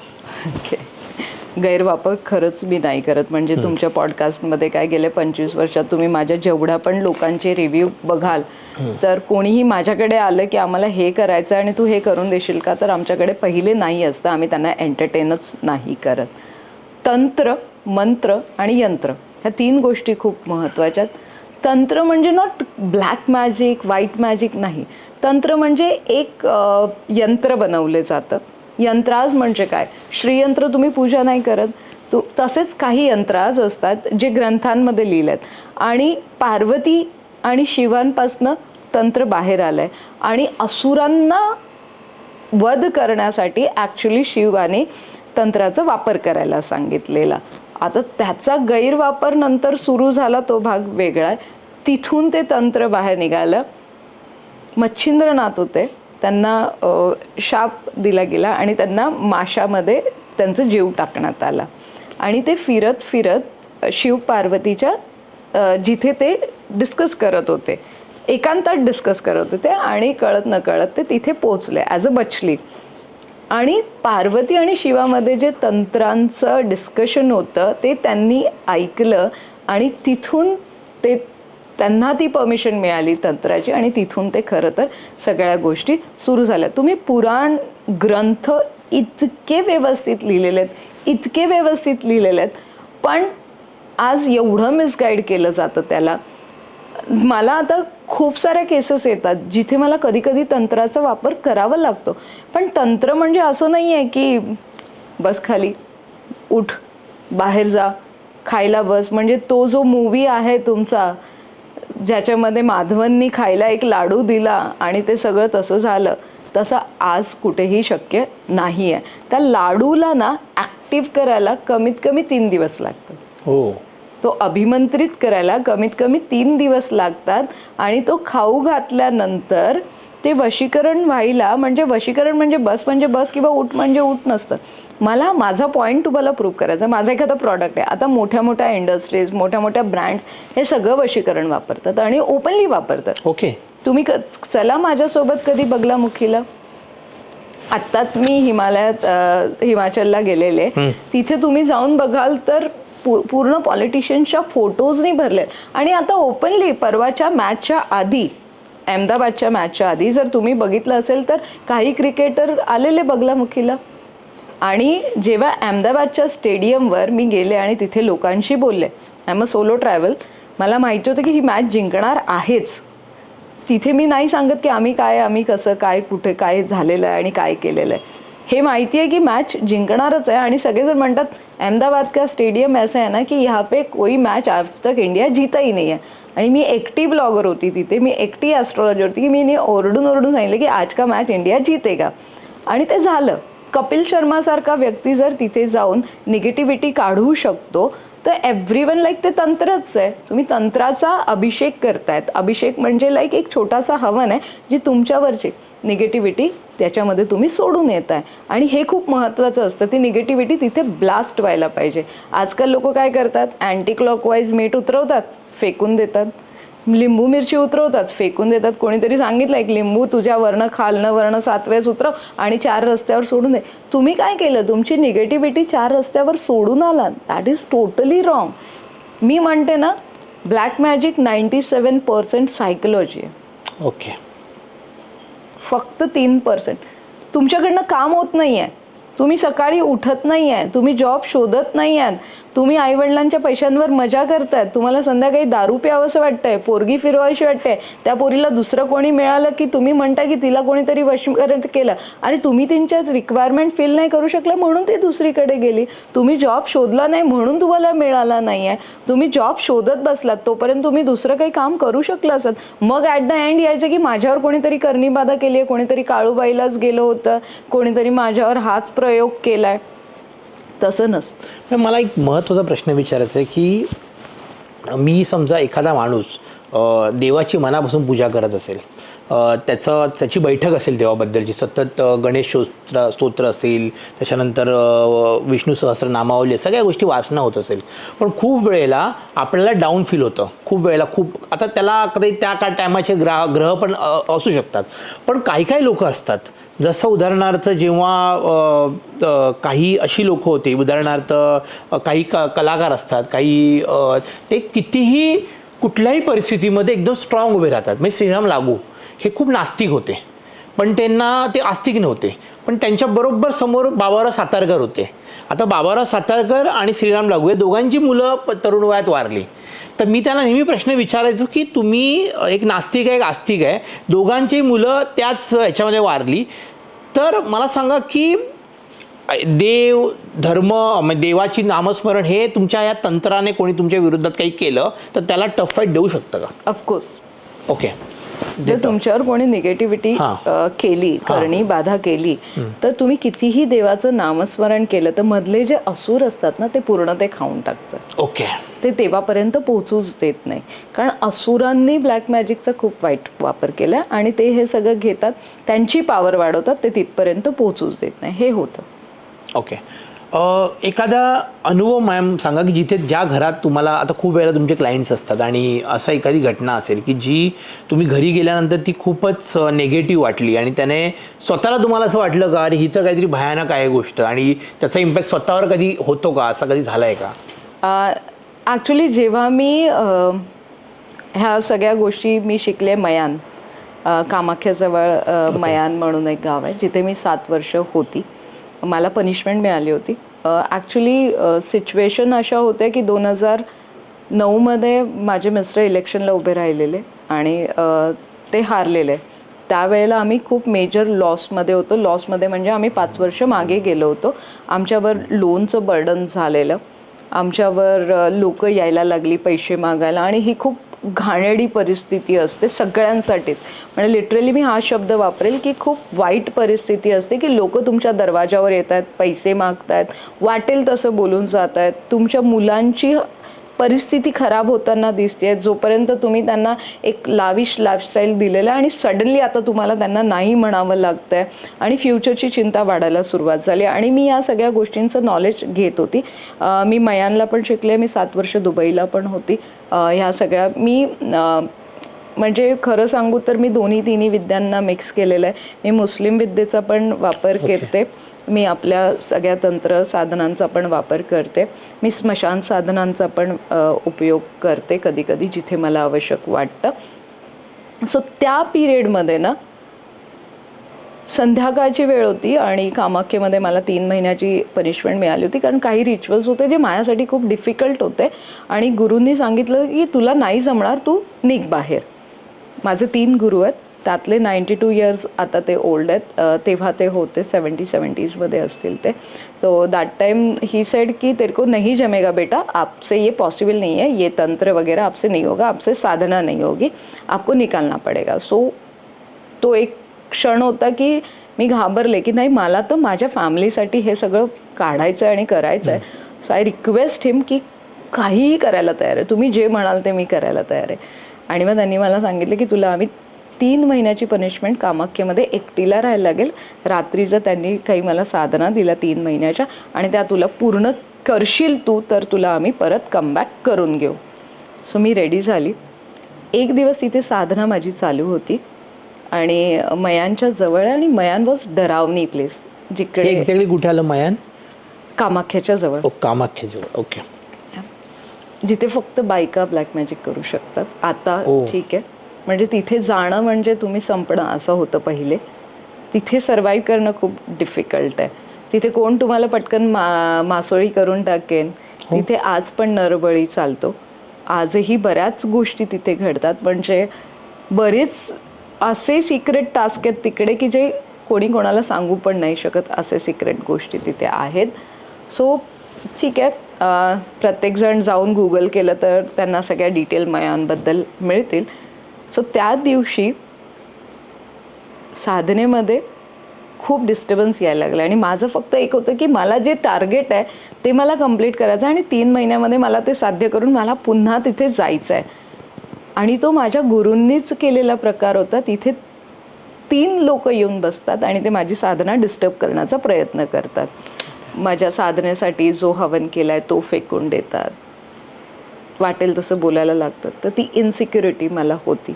आणि का कोणास ठाऊक त्या दिवशी माझ्यासोबत माझं प्रोटेक्शन पण मी विसरून गेले होते घरी.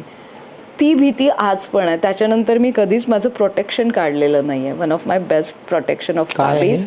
ह्याला ताबीज म्हणतो आपण. ह्याच्यासाठी 10 महाविद्यांची आम्ही साधना करतो आणि ह्या ताबीजमध्ये काही यंत्राज आम्ही टाकतो. एक मंडल बनलं जातं. एक मंडल बनल्यानंतर, मंडल म्हणजे एक सर्कल बनलं जातं प्रोटेक्शनचं. त्याच्यानंतर गणपतीची पहिले आराधना केली जाते, बटुक भैरव, त्याच्यानंतर अष्टभैरव आणि मग 64 योगिनींच्या मदतीने ही साधना सुरू होते. तंत्र पद्धतीने जो काही व्यक्तीचा प्रॉब्लेम आहे तर 10 महाविद्यामध्ये कोण हेल्प करतं. आता सगळ्यांचा मेजरली प्रॉब्लेम असतो फायनान्स, सगळ्यांचा मेजरली प्रॉब्लेम असतो फेम. सो लास्टवाली देवी जी आहे कमलापती, तर त्यांची आम्ही आराधना करून ते ताबीज मोस्टली प्रिफरेबली करतो. सो त्यावेळेला जी भीती वाटलेली आणि त्याच्यानंतर जेव्हा मी गुरूंना हा सगळा सीन सांगितला तर ते बोलले की ये तेरा एक्झाम था. आणि मग त्याच्यानंतर त्यांनी अशा खूप एक्झाम्स घेतल्या. पण दॅट टाईम आय रिअलाइज की हे होणार आहे. मग स्मशानात पण होतं. मला स्मशान साधना अलाउड नाही आहे. माझी टीम करणार, कारण मी ॲम्युनिटीजसोबत जाते. स्मशान साधनामध्ये काय असतं मॅम? स्मशान साधनामध्ये जेव्हा आता समजा एखाद्या व्यक्तीचा आजार बरा नाही होत आहे, फिनान्शियल प्रॉब्लेम आहे, त्यांना फेम पाहिजे किंवा आजकाल एक्स्ट्रा मॅरिटल अफेअर्स चालू आहेत, वशीकरणाचे जे प्रकार चालू आहेत. आता समजा मी तुम्हाला वशमध्ये करूनच ठेवलं की नाही तुझ्यासोबत मला 15 पॉडकास्ट करायचे, तुम्ही कुठे जाणारच नाही. ओके. तुम्ही 15 पॉडकास्टसाठी मला इन्सिस्ट करणार, पॉडकास्ट करणार. दॅट इज काइंड ऑफ वशीकरण आज पण होतं. तर ते उतरवण्यासाठी स्मशानात साधना केली जाते आणि ते सगळं उतरवलं जातं. स्मशान अशी एक जागा आहे जिथे भयान शांतता असते. ओके. जिकडे डर नसतो. आपल्यासारख्यांना भीती वाटणार तिकडे, पण जे साधना करतात ते तिथे जेवढ्या शांततेने करू शकतात ते बाहेर कुठेही नाही करू शकत. तिथे कुठलाही डिस्टर्बन्स येत नाही, म्हणून तिथे होतं. आणि स्पेशली सगळ्यात तुम्ही रिसेंटली मला बघितलं असेल, मी तारापीठमध्ये असते, मी मणिकर्णिकामध्ये असते. सो ह्या सगळ्या साधनेंनी खूप साऱ्या गोष्टींवर आपण ग्रॅव्हिटी कमी करू शकतो. कंट्रोल नाहीच करू शकत कुठली, पण जी गोष्ट खूप हाय लेवलला खराब होणार आहे ती 0.1 0.5वर आणून ठेवू शकतो. त्या साधनेंचा तो फरक पडतो. आता तरुण मुलं म्हणजे आता ह्या AIच्या जमान्यात टेक्नॉलॉजी इतकी बदलले, काळ इतका पुढे गेला आहे. साधारण मला आठवते आजोबांच्या काळात किंवा पणजोबांच्या काळामध्ये आम्ही ज्या गावी जायचो कोकणामध्ये किंवा कुठेही, तर ह्या सगळ्या गोष्टी नाही. म्हणजे जसं तुम्ही म्हटलात म्हणजे गोरखनाथ असतील किंवा मच्छिंद्रनाथ यांची पुस्तकं पूर्वी वाचली जायची. आता काळ बदलला, हे सगळं असं धुटाण वाटतं, हे अंधश्रद्धा असं वाटतं. लोकांना वाटतं की हे जर असे म्हणजे त्यांना वाटतं की मग हे सगळं अमेरिकेत का नाही आहे, हे जपानमध्ये का नाही आहे, हे लंडनमध्ये काय नाही, म्हणजे असं लोकांचं एक वरकरणी आहे. तर ती क्लिअरिटी द्या. मला माहिती नाही आहे की सगळ्यात मोठा black hub Russia, Japan, Germany आहे. ओके. सगळ्यात मोठं. तिकडे तर जिन आज पण बॉटल्समध्ये आहेत. हो. तुम्ही सर्चच नाही करत, तुम्ही रँडमली लोकांचं काहीतरी रील्स बघतात आणि जातात. सगळ्यात मोठं हब आहे जर्मनी, सगळ्यात मोठं हब आहे रशिया, सगळ्यात मोठं हब आहे USA. का आज किती व्हायरल झालेलं की ट्रम्पनी हिंदुत्वाचा प्रचार केला. ट्रम्पनी यावेळेस का आज कोणीतरी लाईक करते ट्रम्पला? का नाही निघत आहे? का नाही त्यांना काढू शकत आहे? आज मी म्हणलं ना, तुम्ही कधी जा, मोठ्या मोठ्या ठिकाणी जा, कधी अमावशेला तारापीठला जा, तुम्हाला दिसेल कोण बसलेत तिथे. तुम्हाला दिसेल बगलामुखीमध्ये कोण बसलेलं आहे. आज स्तंभनची जी देवी म्हणतो, शत्रूंचा नाश करणारी जी देवी आहे बगलामुखी, हिमाचलमध्ये पण जायची गरज नाही आहे. कधी उज्जैनला गेलात, उज्जैनपासनं 100 किलोमीटर नौखेडा आहे, तिथे जाऊन फक्त मी म्हणेन की एक सात्विक हवन करा, तुमच्या मनाला शांती मिळेल. जे कोर्ट केसेस असतात, आता रिसेंटली मागच्या पॉडकास्टमध्ये मी एक सांगितलं होतं की बेंगॉलमध्ये एक जज आहेत, ते त्यांचं स्टेटमेंट लिहायला येतात. आरोपी परफेक्ट आहे, त्यांना माहिती आहे की याला शिक्षा द्यायची आहे, सगळं करायचं आहे.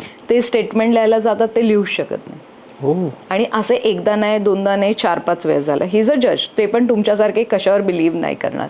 मग शेवटी त्यांनी त्यांच्या पिऊनला विचारलं की बाबा माझ्यासोबत असं का होतंय, मला समजत नाही, काहीतरी वेगळं होतंय. तर त्या पिऊननी सांगितलं की बाहेर एक व्यक्ती बसलाय, जेव्हा तुमचं इथे स्टेटमेंट सुरू द्यायला होतं तो तिथे पाठ करतोय, म्हणजे तो काहीतरी मंत्रजाप त्या ठिकाणी करतोय. एवढी पॉवर मंत्रांमध्ये आहे. ते स्वतः उठले, ते त्या व्यक्तीकडे गेले, त्या व्यक्तीला त्यांनी विचारलं की तू हे काय करतोय. दॅट टाइम ही सेड की मैं ये बगलामुखी साधना कर रहा हूँ जिससे स्तंभन की देवी, म्हणजे आजकाल जेवढे पण कोर्ट केसेस वगैरे आहेत तर लोक तिथे जातात. पण त्यानंतर त्या जजनी एवढा रिसर्च केला आणि त्यांनी स्वतःची पुस्तकं काढली त्याच्यावर.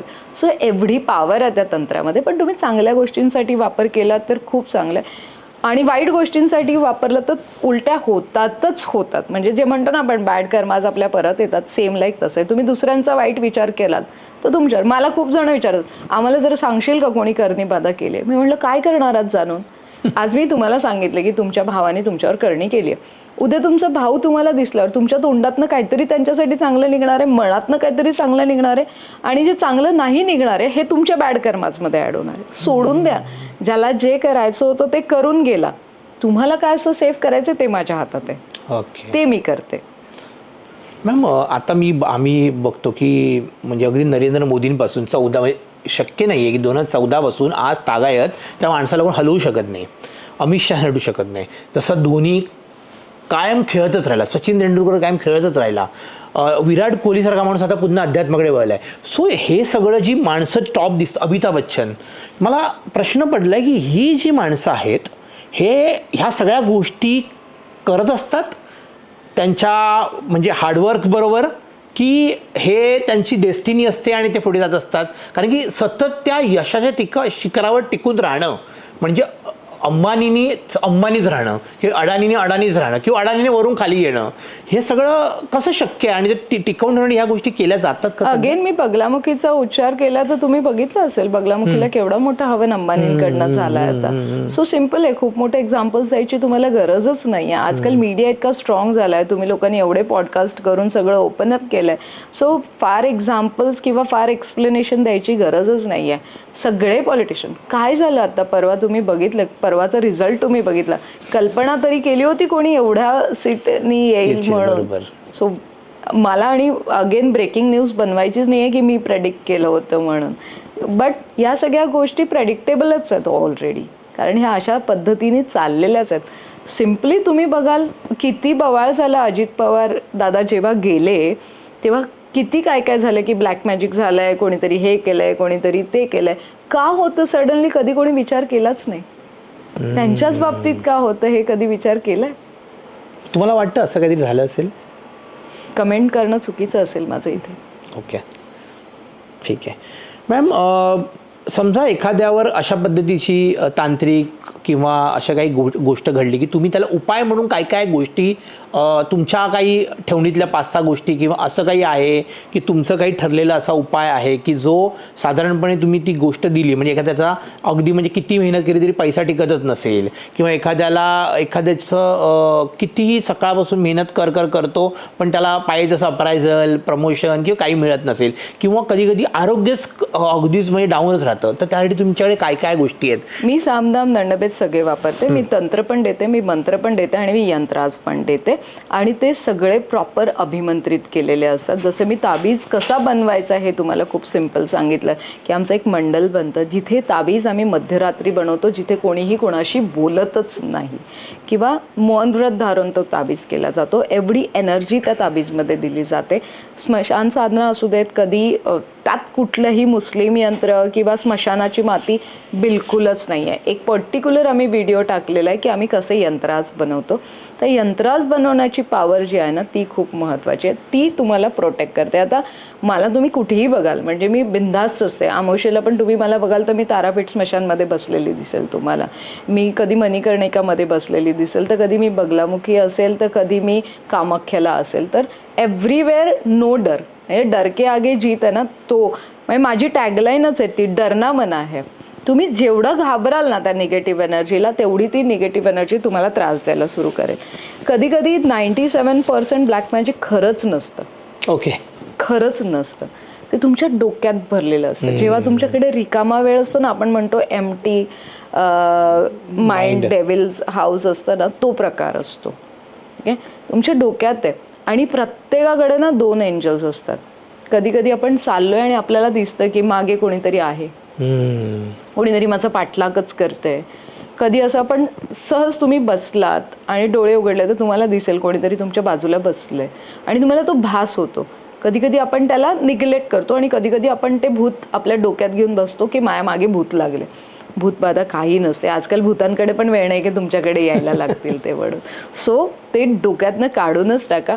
हां, काही प्रकार आहेत जे आजही घडत आहेत, ते समोर येण्यासाठी काही आमच्या टेस्ट असतात. जशा तुमच्या ब्लड टेस्ट असतात तशा आमच्या टेस्ट असतात. त्या समोर आल्या, तुमची कुंडली समोर आली. कुंडलीमध्ये काही प्लॅनेट वीक व्हायला सुरू करतात. ओके. जेव्हा ते वीक नसतात पण ते वीक व्हायला सुरू होतात आणि तिथे तुमचा सर्वनाश नाही म्हणू शकत, पण नुकसान होताना दिसतंय की आता मेजर लॉसेस आहेत, काहीतरी मेजर आजार येऊ शकतो, काहीतरी मेजर ॲक्सिडेंट होऊ शकतो. हे जेव्हा दिसायला लागतं ना, ते टेस्टमधनं आम्हाला कळतं आणि मग देन त्याच्यावर आम्ही प्रॉपर सोल्युशन द्यायला अजिबात मागे पुढे बघत नाही. ओके मॅम, सगळ्यात महत्त्वाची गोष्ट म्हणजे जेव्हा एखाद्या माणसाला किंवा एखाद्या स्त्रीला कोणालाही जेव्हा असं वाटलं की माझ्यावर कोणतरी काहीतरी केलं आहे किंवा मला किंवा स्वतःलाच कोण करण्यापेक्षा मला स्वतःला डाऊन वाटतं आहे किंवा मला स्वतःला खूप एनर्जेटिक वाटत नाही आहे खूप वेळेला, आरोग्यात त्याचं कारणीभूत काही वेळेला ब्लड प्रेशर आणि डायबिटीज याच्यामुळे पण वाटू शकतं. पण कधी कधी असं वाटतं मी कितीही गोष्ट करतो पण मला तो मार्ग मिळत नाही. तर अशा वेळेस सुरुवातीला पहिली स्टेप काय करायला हवी तुमच्या मते? B12 सुरू करायला पाहिजे. आयर्न कॅल्शियम सुरू करा. तर आहे. डॉक्टरांचा सल्ला घ्या पहिले तर. आणि नाहीच काही झालं तर मग आम्ही आहोतच. जर बघा, खूप आजार असे असतात की खूप मेडिसिन्स केल्यात, खूप काही केल्यात, पण नाही होत आहेत. वंशाला त्रास देण्यासारखं बघा, निगेटिव्ह एनर्जीचे प्रकार मी तुम्हाला सांगते. बेस्ट आहे. वंशाला त्रास दिला जातो. आता तुमच्या मुलांना जेव्हा त्रास होतो ऑटोमॅटिकली तुम्हाला त्रास होतो, म्हणजे पूर्ण फॅमिली डिस्टर्ब होते. डिवोर्स करवला जातो. त्याच्यानंतर रिलेशनशिप पॉवर संपवली जाते, ऑथॉरिटी संपवली जाते, फायनान्शियली तुम्हाला बँक करप्ट केलं जातं. लोनवाले, जी माझी परिस्थिती झाली होती 2009मध्ये, माझ्यावर प्रचंड प्रकाराने प्रयोग केले गेले होते. माझ्या पूर्ण फॅमिलीवर प्रयोग केले गेले होते आणि ते प्रयोग मी शोधून काढले. कोणी केलं ते नाही शोधलं, ते प्रयोग कुठे कसे काय केलं आणि ते जाऊन मी निस्तनाबूत केले आणि माझी लाईफस्टाईल तर तुम्ही आता बघतातच. सो त्या सगळ्या गोष्टींमध्ये पडण्यापेक्षा कोणी केलं, का केलं, कसं केलं, त्यापेक्षा आता पुढे काय करायचं ते. तरी पण एक उदाहरण देईन. 15 वर्षाचा मुलगा होता त्यांचा. रिसेंटली ते पॅरेंट्स माझ्या घरी आले होते. गावी गेले ते त्यांच्या. पुण्यात राहणारी लोक गावाकडे गेले आणि तो मुलगा बॅडमिंटन खेळायला गेला. त्याची बहीण म्हणली की चला आपण बाहेर जाऊया, सायकलवर चालूया. तो बोलला नाही ताई, मला नाही यायचं आहे, मला जमणार नाही, आज मी इथेच खेळणार आहे. खेळता खेळता तो मुलगा पडतो आणि जातो. त्या पॅरेंटची काय हालत झाली असेल विचारा. अशा वेळेस ते पॅरेंट्स येतात आणि जेव्हा त्या मुलाची कुंडली दाखवतात, सगळ्या गोष्टी, पॅरेंटची कुंडली, त्या मुलाची कुंडली, मुलीची कुंडली आणि आईची कुंडली, चौघांच्या कुंडल्या माझ्यासमोर आहे. हे व्हायलाच नको होतं, हा माझा प्रश्न होता. आणि मी माझ्या गुरूंना विचारते कि नहीं होना चाहिए था, ये कैसे हुआ, मुझे इसका जवाब चाहिए, क्योंकि मुझे समझ में नहीं आ रहा है. काही गोष्टी तेव्हा तुम्हाला नाही समजत तर ते तुम्ही रिअलाईज करा आणि त्याचं उत्तर शोधायसाठी मोठ्यांची हेल्प घ्या. तर मी माझ्या गुरूंना विचारलं आणि ही सेड ठीक है, मैं तुझे देता हूँ जवाब, सिर्फ उनको पूछ कि उनके घर के पास कुआं है क्या. मैंने कहा ठीक है. मी त्यांना लाईनवर घेतलं साईडला आणि विचारलं आपके घर के आसपास कुआं है. सेड येस है. तर मग त्यांनी मला एक पॉईंट सांगितलं, शीतल यहाँ पे जाके देखना, कुछ तो मिलेगा तेरे को. आणि त्या दिवशी मी त्या ठिकाणी गेले, स्वतः गेले. तिथे बांगडी मिळाली, त्याच्या आईचं ब्लाऊजचा तुकडा मिळाला, आईची केसं मिळाली. ह्या सगळ्या गोष्टी त्या ठिकाणी बांधून त्या विहिरीच्या जवळ पुरलं होतं. आईच्या कुंडलीमध्ये देत दिसत होते, पण आई त्या ठिकाणी न पोचल्यामुळे तो मुलगा त्या ठिकाणी मारून आल्यामुळे तो मुलगा त्या ठिकाणी गेला. ह्याला प्युअरली ब्लॅक मॅजिक म्हणतात. हे कोणीतरी त्या व्यक्तीचा जीव घेण्यासाठी केलेला हा घाणेरडा प्रकार होता. तो जाऊन जेव्हा आम्ही तो डिस्ट्रॉय केला, म्हणजे हा तर लाईव्ह मी अशा गोष्टी आपण डिस्क्लोज नाही करू शकत किंवा व्हिडिओज नाही टाकू शकत, पण अशा खूप साऱ्या केसेस आम्ही लाईव्ह हँडल केलेल्या आहेत. कधी कधी आधी कळालं तर बरं वाटतं, ती गोष्ट होऊन गेल्यानंतर अक्षरशः मी सुद्धा हतबल होऊन गेले होती त्या दिवशी की त्या पॅरेंटची काय हालत झाली असेल नाही समजू शकत कोणीच. त्या पॅरेंटसाठी 15 वर्षाचा मुलगा जाणं म्हणजे त्यांचे सगळे स्वप्नच संपलेले असतात. ते खूप अवघड असतं आणि घाणेरडा प्रकार करतात लोक. एकमेकांच्या जीवावर नका उठू ना. माझं म्हणणं असं तुम्हाला माझ्याकडे मी एका पॉडकास्टमध्ये रिसेंटली सांगितलं होतं, एक हॉटेलवाला आला, दिल्ली हायवेवर त्याचं हॉटेल आहे आणि सेम धाबे आहेत दोघांचे. तो बोलतोय की मला शीतल त्याचा धाबा बंद कर आणि तो रोज 1200 किलो पनीर विकतोय, त्याचा धाबा तू बंद कर आणि माझा धाबा चालू राहिला पाहिजे. म्हणलं सर ऐसे तो काम हम लोग करेंगे नहीं. नॉर्थ इंडियन पर्सन होता तो. माझे नॉर्थमध्ये खूप पॉडकास्ट झाल्यावर त्यांनी मला फाइंड आउट करून मला विचारलं आणि नॉर्थमध्ये मी मोस्टली असते बऱ्याच ठिकाणी. सो मैंने कहा सर ऐसे तो नहीं कर सकती हूँ बट मैं आपको एक हेल्प कर सकती हूँ, कारण तो खूप मोठ्या रेफरलनी माझ्याकडे आला होता. मला त्याला हकलून देणं किंवा नाही म्हणणं खूप डिफिकल्ट होतं.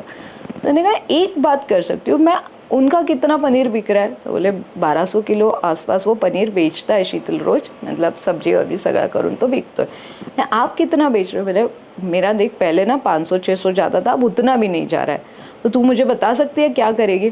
ना ठीक है, मैं अगर आपका 2400 किलो पनीर बिकवा दूँ तो वो आपको चलेगा, उसका करने दो, मैं आपका करवा दूँ तो चलेगा. पहिले तर तो 3-4 दिवस त्याला वाटलं की ही बाई काहीतरी बोलतीये, नको सोडून दे, काही हिच्याकडनं होणार नाही असं त्यांना वाटलं. मग ज्या रेफरन्सनी त्यांना परत कॉन्टॅक्ट केला आणि ते सेड कर सकती है तो यही कर सकती है तेरा काम, अदरवाइज कोई नहीं कर सकती है. तो बोले तू क्या एक दिन में करेगी. एकदम म्हणजे खूप मोठी हस्ती आहे, त्यांचं नाव नाही आपण घेऊ शकत. एंड द ॲटिट्यूडली आस्क मी एक दिन में होगा क्या ये.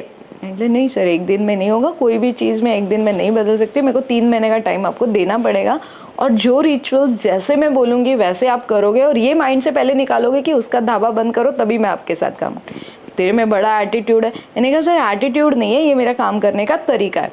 Sed yes. मग ते कसे बसे ॲग्री झाले आणि आज ते 2500-2600 3-3 हजार किलो पनीर विकतायत तिथे. दुसऱ्याची काडी तोडण्यापेक्षा आपली मोठी करणं. माझं तेच म्हणणं आहे ना, दुसऱ्यांचं नुकसान करून तुम्हाला फायदाच होणार नाही. तुमचा फायदा करून द्यायला बसली आहे मी, बरोबर, ते मी करून देते. मी सामदाम दंडभेद तिथे वापरते, पण दुसऱ्यांचं नुकसान करून तुमचा फायदा करून घेण्यात माझा पण कर्माज मला नाही खराब करायचे आहेत. कारण मला पण 2 मुलं आहेत, माझी पण छान लाईफ मला जगायची आहे. दुसऱ्यांचं नुकसान करून मला स्वतःला त्रास नाही करून घ्यायचा. हा माझा सिम्पल रूल आहे लाईफमध्ये. मॅम म्हणजे आम्ही असे काही गुरु महागुरू या काळात बघितले, म्हणजे उदाहरणार्थ आसाराम बापू, नंतर मग अजून कोण कोण आहेत ज्यानंतर पुढे जाऊन जेल झाली आणि त्यांनी सगळे त्यांच्या या आश्रमांमध्ये या सगळ्या गोष्टी घडल्या. तर ह्या सगळ्या गोष्टी म्हणजे ते पण अशा सगळ्या गोष्टी सुरुवातीला ते अध्यात्माच्या मार्गाने प्रवचन करतात, कीर्तनकार असतात, मग लोक त्यांच्याकडे जमा होतात, मग लोक त्याला इन्फ्लुएन्स होतात, मग हळूहळू ती लोक ह्या गोष्टीकडे वळतात, मग लोक त्याकडे जायला लागतात आणि मग काहीतरी वेगळ्या गोष्टी घडून या आपल्या समोर आल्यात. बरोबर आहे. तर आता त्यामुळे या तरुणांचा की ओव्हरऑल लोकांचा याच्यावर विश्वास हळूहळू उडू लागलाय. ऑफकोर्स. बरोबर. सो लोकांनी काय बघायला पाहिजे पहिल्यांदा, की आपण गोष्ट ही करतोय तरी करताना हा व्यक्ती किती लॉजिकल आहे, किती लायबल आहे आणि उगीच म्हणजे हल्लीच्या जसं ज्या खराच्याकडेचं प्रकरणामध्ये बायका तिकडे जाऊन काय जे काय सगळं घडलं. सो मला कळत नाही की लोक एवढे इन्फ्लुएन्स कसे होऊ शकतात की तो अशाच पद्धतीने काही गोष्टी करतो की लोकांनी इन्फ्लुएन्स व्हावं म्हणून. मी तेच बोलते ना तुम्हाला, आजकाल लोक इतके डिपेंडंट झालेत. ॲस्ट्रॉलॉजी त्यांना शॉर्टकट वाटतो, तंत्र त्यांना शॉर्टकट वाटतो, पण तंत्र शॉर्टकट नाही आहे. तुम्हाला महिना 2-2 महिना आम्ही साधना करायला देतो, मंत्रजाप करायला देतो, तेव्हा त्याचे रिझल्ट येतात. अगेन मी म्हणत ना, एका दिवसात काही गोष्टी शक्यच नसते, एका दिवसात कुठलीही गोष्ट घडत नाही. आणि ॲज अ ॲस्ट्रॉलॉजर जर तुम्हाला बघायचंच असेल तर माझं एकच म्हणणं असते की त्या ॲस्ट्रॉलॉजरची लाईफस्टाईल कशी आहे ती बघा, त्याने स्वतःच्या फॅमिलीला ग्रो केलं आहे का, आणि मग तुम्ही त्यांच्याकडे जा, ते तुम्हाला हेल्प करू शकतील. मी लिटरली हकलून देते लोकांना की तुम्हाला जर काही करायचंच नसेल तर मी तुमचं नशीब बदलूच शकत नाही. मला एका ॲस्ट्रॉलॉजरनी सांगितलं की शीतल तुझा मुलगा काहीच करणार नाही, तुला त्याच्यासाठी प्रॉपर्टी करून ठेवावं लागेल. तो मुलगा आज US मध्ये सेटल एका कंपनीचं CEO आहे. सो हा जर मी बदलू शकते तर मी काही बदलू शकते, ह्याच्यावर मला इगो नाही आहे, ॲटिट्यूड नाही आहे. पण नशीब बदलण्यासाठी त्याने पण मला तेवढीच हेल्प केली. मी पण त्याच्या नावाचं स्पेलिंग चेंज केलं, मी पण त्याला प्रोटेक्शनचा ताबीज दिला. त्याने जेवढ्या इंटरव्ह्यूज दिला असतील, चला ठीक आहे तुम्ही 100 इंटरव्ह्यूज देतात, त्यात तुम्हाला एखादा तुक्का लागतोय, त्याला 200 इंटरव्ह्यूज द्यायला लागतील तेव्हा त्याचा तुक्का लागेल, हे मला माहिती आहे. त्याला सपोर्ट केला. फॅमिली सपोर्ट पण ॲस्ट्रोलॉजी खूप महत्त्वाचं असतं. आजकाल फॅमिली बोलते नुसताच बसलाय, काहीच करत नाही आहे, काही नाही होणार तुझं. मग तो पण म्हणतो माझं काहीच नाही होणार. तुम्ही म्हणा ना त्याला की तू करू शकतो काहीतरी, तेव्हा तो करू शकेल. मग तुम्हाला आमच्यासारख्या ॲस्ट्रोलॉजीची खरंच गरज पण नाही पडणार. आपण तंत्र बघितलं, ॲस्ट्रॉलॉजी झालं, आपलं न्यूमरॉलॉजी झालं, त्याच्यानंतर वास्तुशास्त्र सगळं झालं. मॅडम आता महत्त्वाचं गोष्ट म्हणजे यंत्र. तर यंत्र हे किती महत्त्वाचं आहे आयुष्यामध्ये? काही पूर्वी आम्ही बघायचो की महालक्ष्मी मंदिरात गेलं की मागे यंत्र लावलेलं असायचं, कुठल्याही देवळात यंत्र असतं. तर देवीचं यंत्र, देवाचं यंत्र, तर यंत्र काय आहे आणि ते किती तुम्हाला ताकद देऊ शकतं? यंत्राजमध्ये जी पॉवर आहे ना ती खरंच सांगते कशातच नाही आहे. म्हणजे रोजच्या रुटीनमध्ये पण तुम्ही तुमचं रुटीन बघाल तर तिथे पण यंत्राच्याच वेळी तुम्ही जातात. तुम्ही जगन्नाथपुरीला जा, तुम्ही कुठल्याही मोठ्या मंदिरात जा, तिथे तुम्हाला इवन तुम्ही केदारनाथला गेलात तर वास्तूप्रमाणे जेवढे जेवढे तुम्ही मंदिर बघाल ना, सगळीकडे तुम्हाला चायनीज ड्रॅगन्स दिसतील, चायनीज लायन दिसतील. हे कोणी ना बघतच नाही. आता कधी मी औरंगाबादला असते, मोस्टली माझं घर औरंगाबाद आणि मेन ऑफिस माझं औरंगाबाद आहे. तर तिथे दौलताबादचा किल्ला आहे. तो आजही वर्षानुवर्ष तो किल्ला का आहे, तिथे काही खाली यंत्राज बनवून ठेवलेले आहेत. आता माझी वास्तू बनती आहे तर ती मी वास्तूमध्ये मी काही यंत्राज पुरलेत जेणेकरून माझ्या वास्तूला एक सराउंडिंग कोणाची वाईट नजर नाही लागली पाहिजे, तिथे वृद्धी झाली पाहिजे. सो यंत्राचीच गोष्ट केली तर आमचं एक छोटंसं मुलांसाठी प्रॉडक्ट आहे सरस्वती यंत्र. हे खूप स्ट्रॉंग आहे. काही छोट्या छोट्या रिच्युअल्सनी आम्ही याला अभिमंत्रित करतो आणि हे टेबलवर लावायला देतो.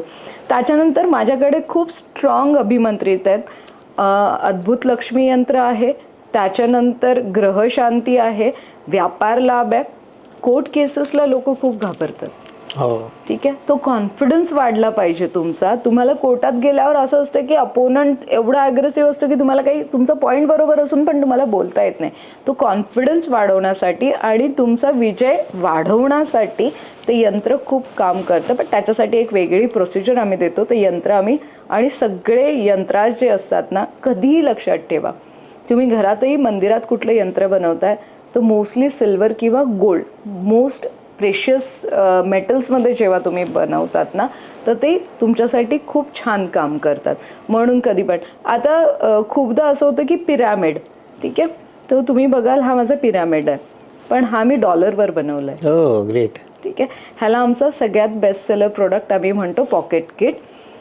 काही मुलांना अब्रॉड जायचं आहे, काही मुलांना तिकडे जॉब करायचा आहे, सेटल व्हायचं आहे, जापान कंट्रीला असतो, तर ही ओरिजिनल नोट आहे. ओके, हा जो नंबर आहे ना हा ॲज पर हा ट्रायंगल तुम्ही पण बनवू शकता. तुम्ही म्हणाल चल मी माझे 500ची नोट आहे मी बनवतो आणि पॉकेटमध्ये ठेवतो, तो वर्क नाही करणार. तो वर्क कधी करेल जेव्हा ही बर्थ डेट माझ्याकडे तुमची येईल आणि त्या बर्थ डेट प्रमाणे ही नोट मॅच होईल. मग ती कुठल्याही करन्सीची असो आम्ही तुमच्यासाठी अवेलेबल करतो. आणि ह्याच्यासोबत एक छोटंसं रिच्युअल पण आम्ही देतो.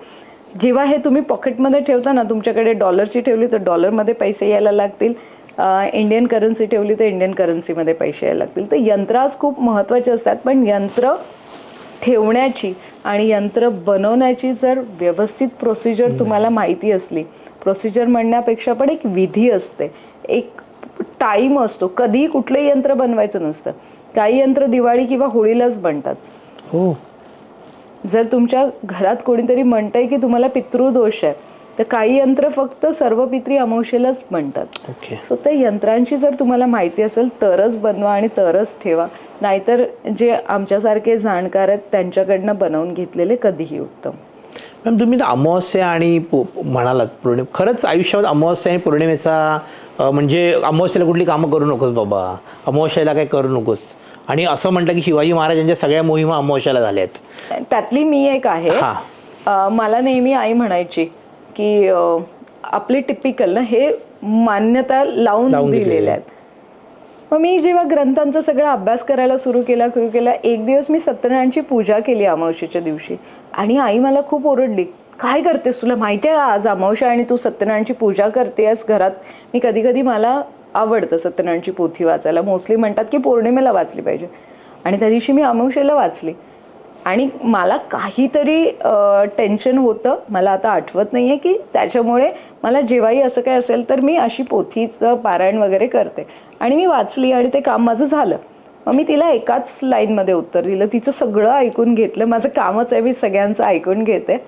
मग तिला एकाच लाईनमध्ये उत्तर दिलं. म्हटलं, अगं आई, आज सत्यनारायण देवांना कोणाचा प्रसादच मिळाला नव्हता, कारण आज अमावस्या होता. आज त्यांनी माझा प्रसाद पहिले घेतला आणि माझी विश ऐकली. सो जे कामं तुम्हाला अंधार असतो त्या दिवशी, आणि अंधारात शक्यतो वाईट कामं केली जातात, म्हणून ती मान्यता आहे की अमावस्येला शक्यतो बाहेर निघू नका, अंधारात तुम्ही पडाल, लागेल, ह्या सगळ्या गोष्टी होतात. म्हणून आपल्या पॅरेंट्सनी ती एक आपल्याला लावून दिली आहे की अमावस्येला शक्यतो चांगली कामं नाही करू. काळोख असतो, काळोखात चांगली कामं नाही करायची, आणि पौर्णिमेला पूर्ण उजेड असतो तर चांगली असतात. तर सिम्पल आहे, फुल मून, नो मून. तर त्याच्यासाठी हे सगळे आपले मिथ्स आहेत, आपल्या मिसकन्सेप्ट्स आहेत. ह्याला तुम्ही अंधश्रद्धा म्हणू शकता. पण माझं असं असतं की जेव्हा तुम्ही ठरवलंय त्या दिवशी कामाला सुरुवात करा. तो दिवस तुमच्यासाठी चांगला असतो, कारण ॲटलिस्ट तुम्ही ठरवलंय, उडी मारायला सुरुवात केली आहे, तर तो दिवस तुमच्यासाठी चांगला. ओके मॅम, हे सगळं करत असताना सक्सेशन पर्सेंटेज काय आहेत? म्हणजे उदाहरणार्थ खूप वेळा लोकांच्या मनामध्ये हल्ली मॅनेजमेंटच्या स्वरूपात म्हणतात की ROI काय, रिटर्न ऑन इन्व्हेस्टमेंट काय आहे? कारण की हे करत असताना लोक काय म्हणतात, अरे बाबा मी एवढा खर्च केला, काही काही गोष्टी सजेशन दिला ते तर फुकट नसतात, पैसे नसतात. तर लोकांना असतं की बाबा खरंच सक्सेस रेशो काय आहे? म्हणजे जर तुमच्याकडे 10 लोक येत असतील तर 10पैकी किती लोकांना त्याचा परिणाम की 10 लोकांना होतोच आणि कमी जास्त प्रमाणात होतो, कसं होतं? Of course, very good question. जेव्हा तुम्ही एनर्जी एक्सचेंज देताय तर तुम्ही रिटर्न ऑफ ROI घेणारच आहात, रिटर्न ऑफ इन्व्हेस्टमेंट. पण माझं असं म्हणणं असतं की माझा रेशो 30% आहे, तर मला तुमचा हार्डवर्कचा रेशो 70% द्या, मग माझा रिझल्ट 100% मिळेल. ओके. तुम्ही तुम्ही म्हणाल की आज मला तू पॉकेट किट दिलंय, आता माझ्या पॉकेटमध्ये पैसे यायलाच पाहिजे, आणि मी फक्त बसलो, कसे येणार आहे? हां, तुम्ही आधी काम करून ठेवलंय, तुम्ही FDs करून ठेवलं, त्याचं इंटरेस्ट वाढवायचं काम होतंय, दॅट इज ओके. पण तुम्ही बसून म्हणाल की उद्या मला लॉटरी लागेल, तर लॉटरीचं तिकीट घ्यायला तर जावंच लागेल ना. तो 70% तुमची मेहनत, 30% माझी ॲस्ट्रोलॉजी, न्यूमरोलॉजी, तंत्र काम करेल. जेव्हा ह्या दोन्ही गोष्टींचं पॅचअप होईल तेव्हा तुम्हाला 500% रिझल्ट. ओके, आता एक उदाहरण स्वरूपात घेऊया की तुम्ही आम्हाला हे यंत्र दिलं डॉलरवालं, आणि तो म्हणतो की मी 50 इंटरव्ह्यू दिला मॅडम, मी तर मेहनत करतोय, मला यशच मिळत नाही आहे. तुम्हाला काय वाटतं की तो अशा वेळेस तुम्ही काय सजेस्ट त्यांना हे करता, म्हणजे ते पॉवर वाढवायला त्याच्यासाठी पण वेगळं काही गोष्टी करता का? खूप चांगला प्रश्न विचारलाय तुम्ही. बघा, इंटरव्ह्यूला फक्त पॉकेट किट डॉलरचं दिलंय म्हणून तुम्ही इंटरव्ह्यू सक्सेस होणार असं नाही आहे. त्याच्यासाठी तुमची बसण्याची डायरेक्शन्स, अगेन तुमचा कुठल्या दिवस आणि कुठल्या कलरचे तुम्ही कपडे घालता हे पण कधी कधी मॅटर करतं. हो. आणि तुमची प्लॅनेटरी डायरेक्शन्स. आता या ठिकाणी तुम्ही हा प्रश्न विचारला, तर जे लोक खूप इंटरव्ह्यूज देतात, ज्यांना अब्रॉड जायचं आहे किंवा ज्यांना इंडियामध्ये इंटरव्ह्यूज द्यायचे आहेत किंवा ज्यांना गव्हर्नमेंट जॉबसाठी पण अप्लाय करायचं आहे, मी आज प्रिव्हिलेज आहे की मी आज माझ्या मुलांना अब्रॉड जाण्यासाठी जे पण क्लासेस पाहिजे ते करू शकते. 11-12चे क्लासेस करू शकते किंवा गव्हर्नमेंट ऑफिसरसाठी दिल्लीला जाऊन चांगलं एज्युकेशन देऊ शकते. पण जी लोक नाही करू शकत आहेत त्यांना मी काय मदत करू शकते? तो सिम्पल हा बॉर्न बेबी टू सगळ्यांसाठी हा रूल असेल. रूल म्हणजे एक छोटीशी रेमेडी आहे. तुमची मुलं अभ्यास करत नाही आहे, तुमच्या मुलांच्या वयाचे जे गरजू मुलं आहेत त्यांना पुस्तकं, वह्या द्या. जी लोक फॉरेन कंट्रीजला जायला तयार आहेत पण त्यांच्या विजामध्ये अडचणी येत आहेत, त्यांना काही लिगल प्रॉब्लेम येतोय, त्यांना फायनान्सची कमी पडते, तिथे तुम्ही काय मदत करू शकताय ती करा. तुमचे रस्ते आपोआप मोकळे व्हायला लागतील. आता म्हातारे खूप लोक आहेत जे आजारी पडतात पण काही कारणाने त्यांचा आजार बरा होत नाही आहे. तुम्ही कधी जा गव्हर्नमेंट हॉस्पिटलमध्ये जा, इतके गरजू लोक आहेत ज्यांच्याकडे औषधांसाठी पण पैसे नाही आहेत. तिथे जाऊन तुम्ही मदत कराल औषधांची, ज्या पण गोष्टींची. फिजिओचा त्रास आहे तशीच गोष्ट तुम्ही ज्याची गरज आहे ती डोनेशनमध्ये दिली तर मी म्हणेन असे मी 90% आजार बरे केले. ॲस्ट्रोलॉजी तर सोडून द्या, मी असे 90% आजार मार्ग चांगला दाखवलाय त्यांना. देत राहा ज्याची तुम्हाला गरज आहे ना. आज तुम्ही औषधं दिले तर तुमच्या डोक्यात एकच असतं, अरे हा त्याला किती गरज होती, माझ्यापेक्षा तर मी तर पैसे खर्च करू शकतो, तो नाही करू शकत, आता माझा आजार मला काहीच वाटणार नाहीये. जेव्हा तुम्ही समोरच्याची वाईट परिस्थिती बघून येताय आणि त्याला मदत करताय, फक्त परिस्थिती बघून त्याच्यावर हसत नाही आहात, तुम्ही त्याला मदत करून येताय, तर आपले आप तुमची परिस्थिती सुधारायला लागते. हा सिम्पल रूल आहे लाईफचा. पण तो ॲस्ट्रॉलॉजीमध्ये तो एक वे होऊन गेला आहे की तुम्ही हे करा मग तुमचं ते होईल. पण मला देवाने तो वे दिला आहे की मी लोकांच्या तशा पद्धतीने मदत करू शकते आहे. मॅम, तुम्ही आता पण इंटरव्ह्यूच्या शेवटच्या टप्प्याकडे येऊया की तुम्ही ॲस्ट्रॉलॉजी करता, न्यूमरॉलॉजी करता, वास्तू आहे, तंत्रमंत्र, सगळ्याच गोष्टी आहेत. तुम्हाला पर्सनल आयुष्यामध्ये म्हणजे तुमचा काय असा गाडा एक्सपिरियन्स आहे की या सगळ्यांचं गणित करून एक यश मिळालं की बाबा मी ॲस्ट्रॉलॉजी मला जास्त इंटरेस्टिंग वाटली किंवा मला ह्या यंत्रांचा फायदा झाला आणि त्याला मला जास्त म्हणजे आत्तापर्यंतच्या तुम्हाला जसं नाही तुम्ही ज्या क्लायंटला भेटलात त्याच्यामध्ये मग रिझल्टमध्ये कोणाचं जास्त कन्व्हर्शन होतं? म्हणजे तुम्ही केलेल्या यंत्र दिल्यामुळे, तुम्ही सांगितलेल्या मार्गदर्शनामुळे की ह्या सगळ्या गोष्टींमुळे की ॲस्ट्रॉलॉजीमधल्या काही गोष्टी चेंजेस आणि या सगळ्यांमुळे? मी खरं सांगू तर मी रोज नवीन रिसर्च करत असते. मी रोज येणाऱ्या क्लायंटच्या प्रॉब्लेममधनं नवीन काही गोष्टी शिकत असते आणि मी त्याच्यावर काम करत असते. आणि आजपर्यंत गेले 25 वर्ष झाले मी माझ्या मुलीचं नाव 3दा बदललंय. चं स्पेलिंग. पण असं चेंज म्हणजे प्रत्येक काळानुसार चेंज करावं लागतं? काळानुसार नाही की हे सूट नाही होतं तर हे करून बघू, ते सूट होत नाही तर ते करून बघू. म्हणजे माझा जो रिसर्च आहे तो मी आजही नाही थांबवला. त्यामुळे जिथे ज्या क्लायंटची सिच्युएशन्स प्रमाणे गरज असते तिथे मी करते. मी माझ्या पर्सनल लाईफमध्ये आणि माझ्या फ्रेंड्स आणि फॅमिलीवर सगळे रेमेडीज पहिले करते. आता तुम्ही रिसेंटली बघितलं असेल, सेम ड्रेस होता माझा. कोल्हापूरच्या मंदिरात मी गेले. माझ्याकडे कोल्हापूरमध्ये खूप क्लायंट्स होते दिवसभरात आणि मला थोडासा वेळ मधला हाफ ॲन आवर मिळाला आणि मी महालक्ष्मीच्या दर्शनाला पोचले. आता तिथे मी एक छोटंसं रिच्युअल करायचं होतं मला की 7 झाडू घेतलेले मी आणि मंदिरात. ॲक्च्युली ते जे रिच्युअल आहे ना ते कोणाला न सांगता करायचं असतं. ते 7 झाडू तिथे ठेवून टाकायचे मंदिरामध्ये देऊन आणि तुम्ही तुमचं निघून जायचं. कोणाला सांगायचं नाही की मी इथे झाडू ठेवले.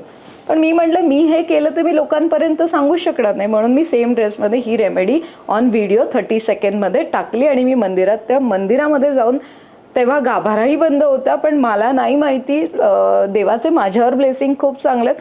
मला त्याचा अजिबात इगो नाही आहे की जे मला जिथे मी बोलते की मला तुझ्यापर्यंत बोलव ना आई, तर मी गाभाऱ्यापर्यंत पोचली, गाभारा बंद असताना सुद्धा, आणि तिथे ते झाडू दिले. बिलीव्ह नाही करणार, ती रेमेडी आहे तुमचं राहू ॲक्टिव्ह करण्यासाठी, तुमचं फेम ॲक्टिव्ह करण्यासाठी. 10 मिलियन व्ह्यू आले. हो, ठीक आहे. सो ते मी पहिले माझ्यावर अनुभवलं, मग मी तुमच्यासोबत शेअर केलं आणि मग तुम्ही जेव्हा आता कराल तर तुम्हाला फायदा होणारच आहे. सो त्यामुळे मी सामदाम दंडभेदमध्ये कुठेही कॉम्प्रोमाइजच नाही करत. मी फुल एनर्जी देते. मी प्रत्येकाच्या कामाला 2 ते 3 दिवस घेते. मी बिलकुल पण घाई करत नाही. मला तुम्ही लाखो रुपये जरी मोजून आणले की नाही मला आत्ताच्या आत्ता काहीतरी सोल्युशन दे, तसं होत नाही. हो, एवढ्या वर्षाचं किंवा एवढ्या महिन्यांचं म्हणजे आयुष्यात तुमचं वेगवेगळ्या गोष्टी केलेल्या असतात, त्या अगदी लगेच कसं रिझल्टमध्ये त्याचा एवढा मोठा रोग आहे तो लगेच बरा होताना त्याचं ऑपरेशन तर करावंच लागेल, तसं आहे ते. मॅडम, निगेटिव्ह आणि पॉझिटिव्ह हे दोन्ही प्रकारच्या ऊर्जा असतात. तर कधी कधी निगेटिव्ह ऊर्जा एका घरात गेल्यानंतर आपल्याला जाणवतात खूप वेळेला आणि कधी कधी पॉझिटिव्ह जाणवतात. तर मला फक्त हा एक प्रश्न ह्यासाठी विचारायचा आहे की घरातल्या माणसांमुळे त्या निगेटिव्ह आणि पॉझिटिव्ह ऊर्जा बदलत असतात की ॲक्च्युली घरामध्ये निगेटिव्ह आणि पॉझिटिव्ह ऊर्जा असतात? घरामध्ये पण असतात. त्याच्यामध्ये तुमचं वास्तू पण मॅटर करतं आणि तुमच्या आजूबाजूचं सराउंडिंग लोक पण मॅटर करतात. दोन्ही तिन्ही गोष्टी खूप मॅटर करतात तुमच्यासाठी. पण मी असं केलं, पाहुण्यांना घरी बोलवू नये असं खूप वेळेला बोलतात. ती लोक येतात, मग त्याने ती नजर लागते, असं काही गोष्टी असतात का? असं जेव्हा तुम्हाला वाटतं ना की काही लोक येतात घरी आणि नजर लावतात किंवा तुम्ही त्यांच्याकडे जाऊन खाऊन आल्यावर तुम्हाला निगेटिव्ह एनर्जी होते किंवा खूप छान दिसलं तरी नजर लागते, तर आमचा एक सॉल्ट आहे. ज्या सॉल्टनी आम्ही वीकली वन्स इन डेली तुम्ही बाथ घेतला तरी चालेल त्याच्यानी. किंवा तुम्ही आता जे वास्तूचं म्हणलं तर आम्ही फर्स्ट क्लिनिंगचं पण सॉल्ट आम्ही तयार केलं जे निगेटिव्हिटी पाण्याच्या द्वारे वाहून जाते. ते सॉल्टचं तुम्ही प्रकार यूज करू शकता. किंवा सिम्पल आहे, नॉट अ कमर्शियल वे की तुम्ही माझं सॉल्ट विकत घ्या. माझं सिम्पल एवढं म्हणणं आहे की काळं मीठ असतं, आठवड्यातनं एकदा काळं मीठ आंघोळीच्या पाण्यात घाला आणि आंघोळ करा, तुमची सगळी निगेटिव्ह एनर्जी निघून जाते. Great. Thanks a lot madam. तुम्ही मागच्या तासभरामध्ये ज्या पद्धतीने सर्वच शास्त्राबद्दल सांगत आलात, कारण की आम्ही आजोबांच्या काळात पणजोबांच्या काळात काही गोष्टी ऐकल्या होत्या आणि गोरखनाथ मच्छिंद्रनाथ आणि सगळ्या जे तंत्र आणि खऱ्या अर्थाने तेव्हा होते पुस्तकं बघितली होती किंवा ॲस्ट्रॉलॉजी खूप भविष्यवेत्त्यांच्या गोष्टी बघितल्या ऐकल्या, तंत्र आणि मंत्राबद्दल अंधश्रद्धा श्रद्धांबद्दल आज पूर्ण आपण ऐकलं. तर खूप मजा आली तुमच्याबरोबर ऐकून आणि प्रेक्षकांना देखील हे आवडेल Of course. की तुम्ही ज्या पद्धतीने लोकांना सांगता आणि लोकांना ती गोष्ट पटते आणि पटणं आणि ती उगीच धोतांडपणे पद्धतीने न करता तुम्ही तुमच्या आयुष्याचे शिल्पकार आहातच, त्याच्याबरोबर तुम्हाला एक वेगळी पॉवर म्हणून ह्या गोष्टी करायच्या जेणेकरून तुमची स्पीड वाढतं हे यातून दिसतंय. तर आज आपल्याबरोबर होत्या शीतल भाकरे मॅडम. खूप सुंदर पद्धतीने त्यांनी न्यूमरॉलॉजी ॲस्ट्रॉलॉजी वास्तुशास्त्र तंत्र मंत्र सगळ्या गोष्टींकडे बरोबर फोकस करून सगळ्या गोष्टी सांगितल्या. मित्रांनो, काही गोष्टी श्रद्धा म्हणून बाळगाव्यात, काही अंधश्रद्धा म्हणून सोडून द्याव्यात अशा असतात. काही प्रश्न सोडवून सुटतात, काही सोडून असं म्हटलं जातं. पण काही व्यक्तिमत्व अशी असतात की फक्त एक गोष्ट आहे आणि ती गोष्ट मोठी करायची आहे, त्यातून पैसा कमवायचा आहे म्हणून आयुष्य जगत असतात. परंतु काही व्यक्तिमत्व अशी असतात की व्यक्तिमत्व जगासाठी जगाला उपयोगी जगाच्याला वाहून घेणारी असतात. त्यातली शीतल मॅडम आहेत. तुम्ही नक्की त्यांना भेट द्या, नक्की त्यांच्या क्लिनिकमध्ये या आणि हिसाबनीती बघत राहा, सबस्क्राईब करा आणि तुम्हाला असे व्यक्तिमत्व पाहायला ऐकायला आवडतील का ते नक्की कमेंटमध्ये सांगा. तुम्हाला ह्या पूर्ण पॉडकास्टमध्ये काय आवडलं ते नक्की सांगा. तोपर्यंत धन्यवाद.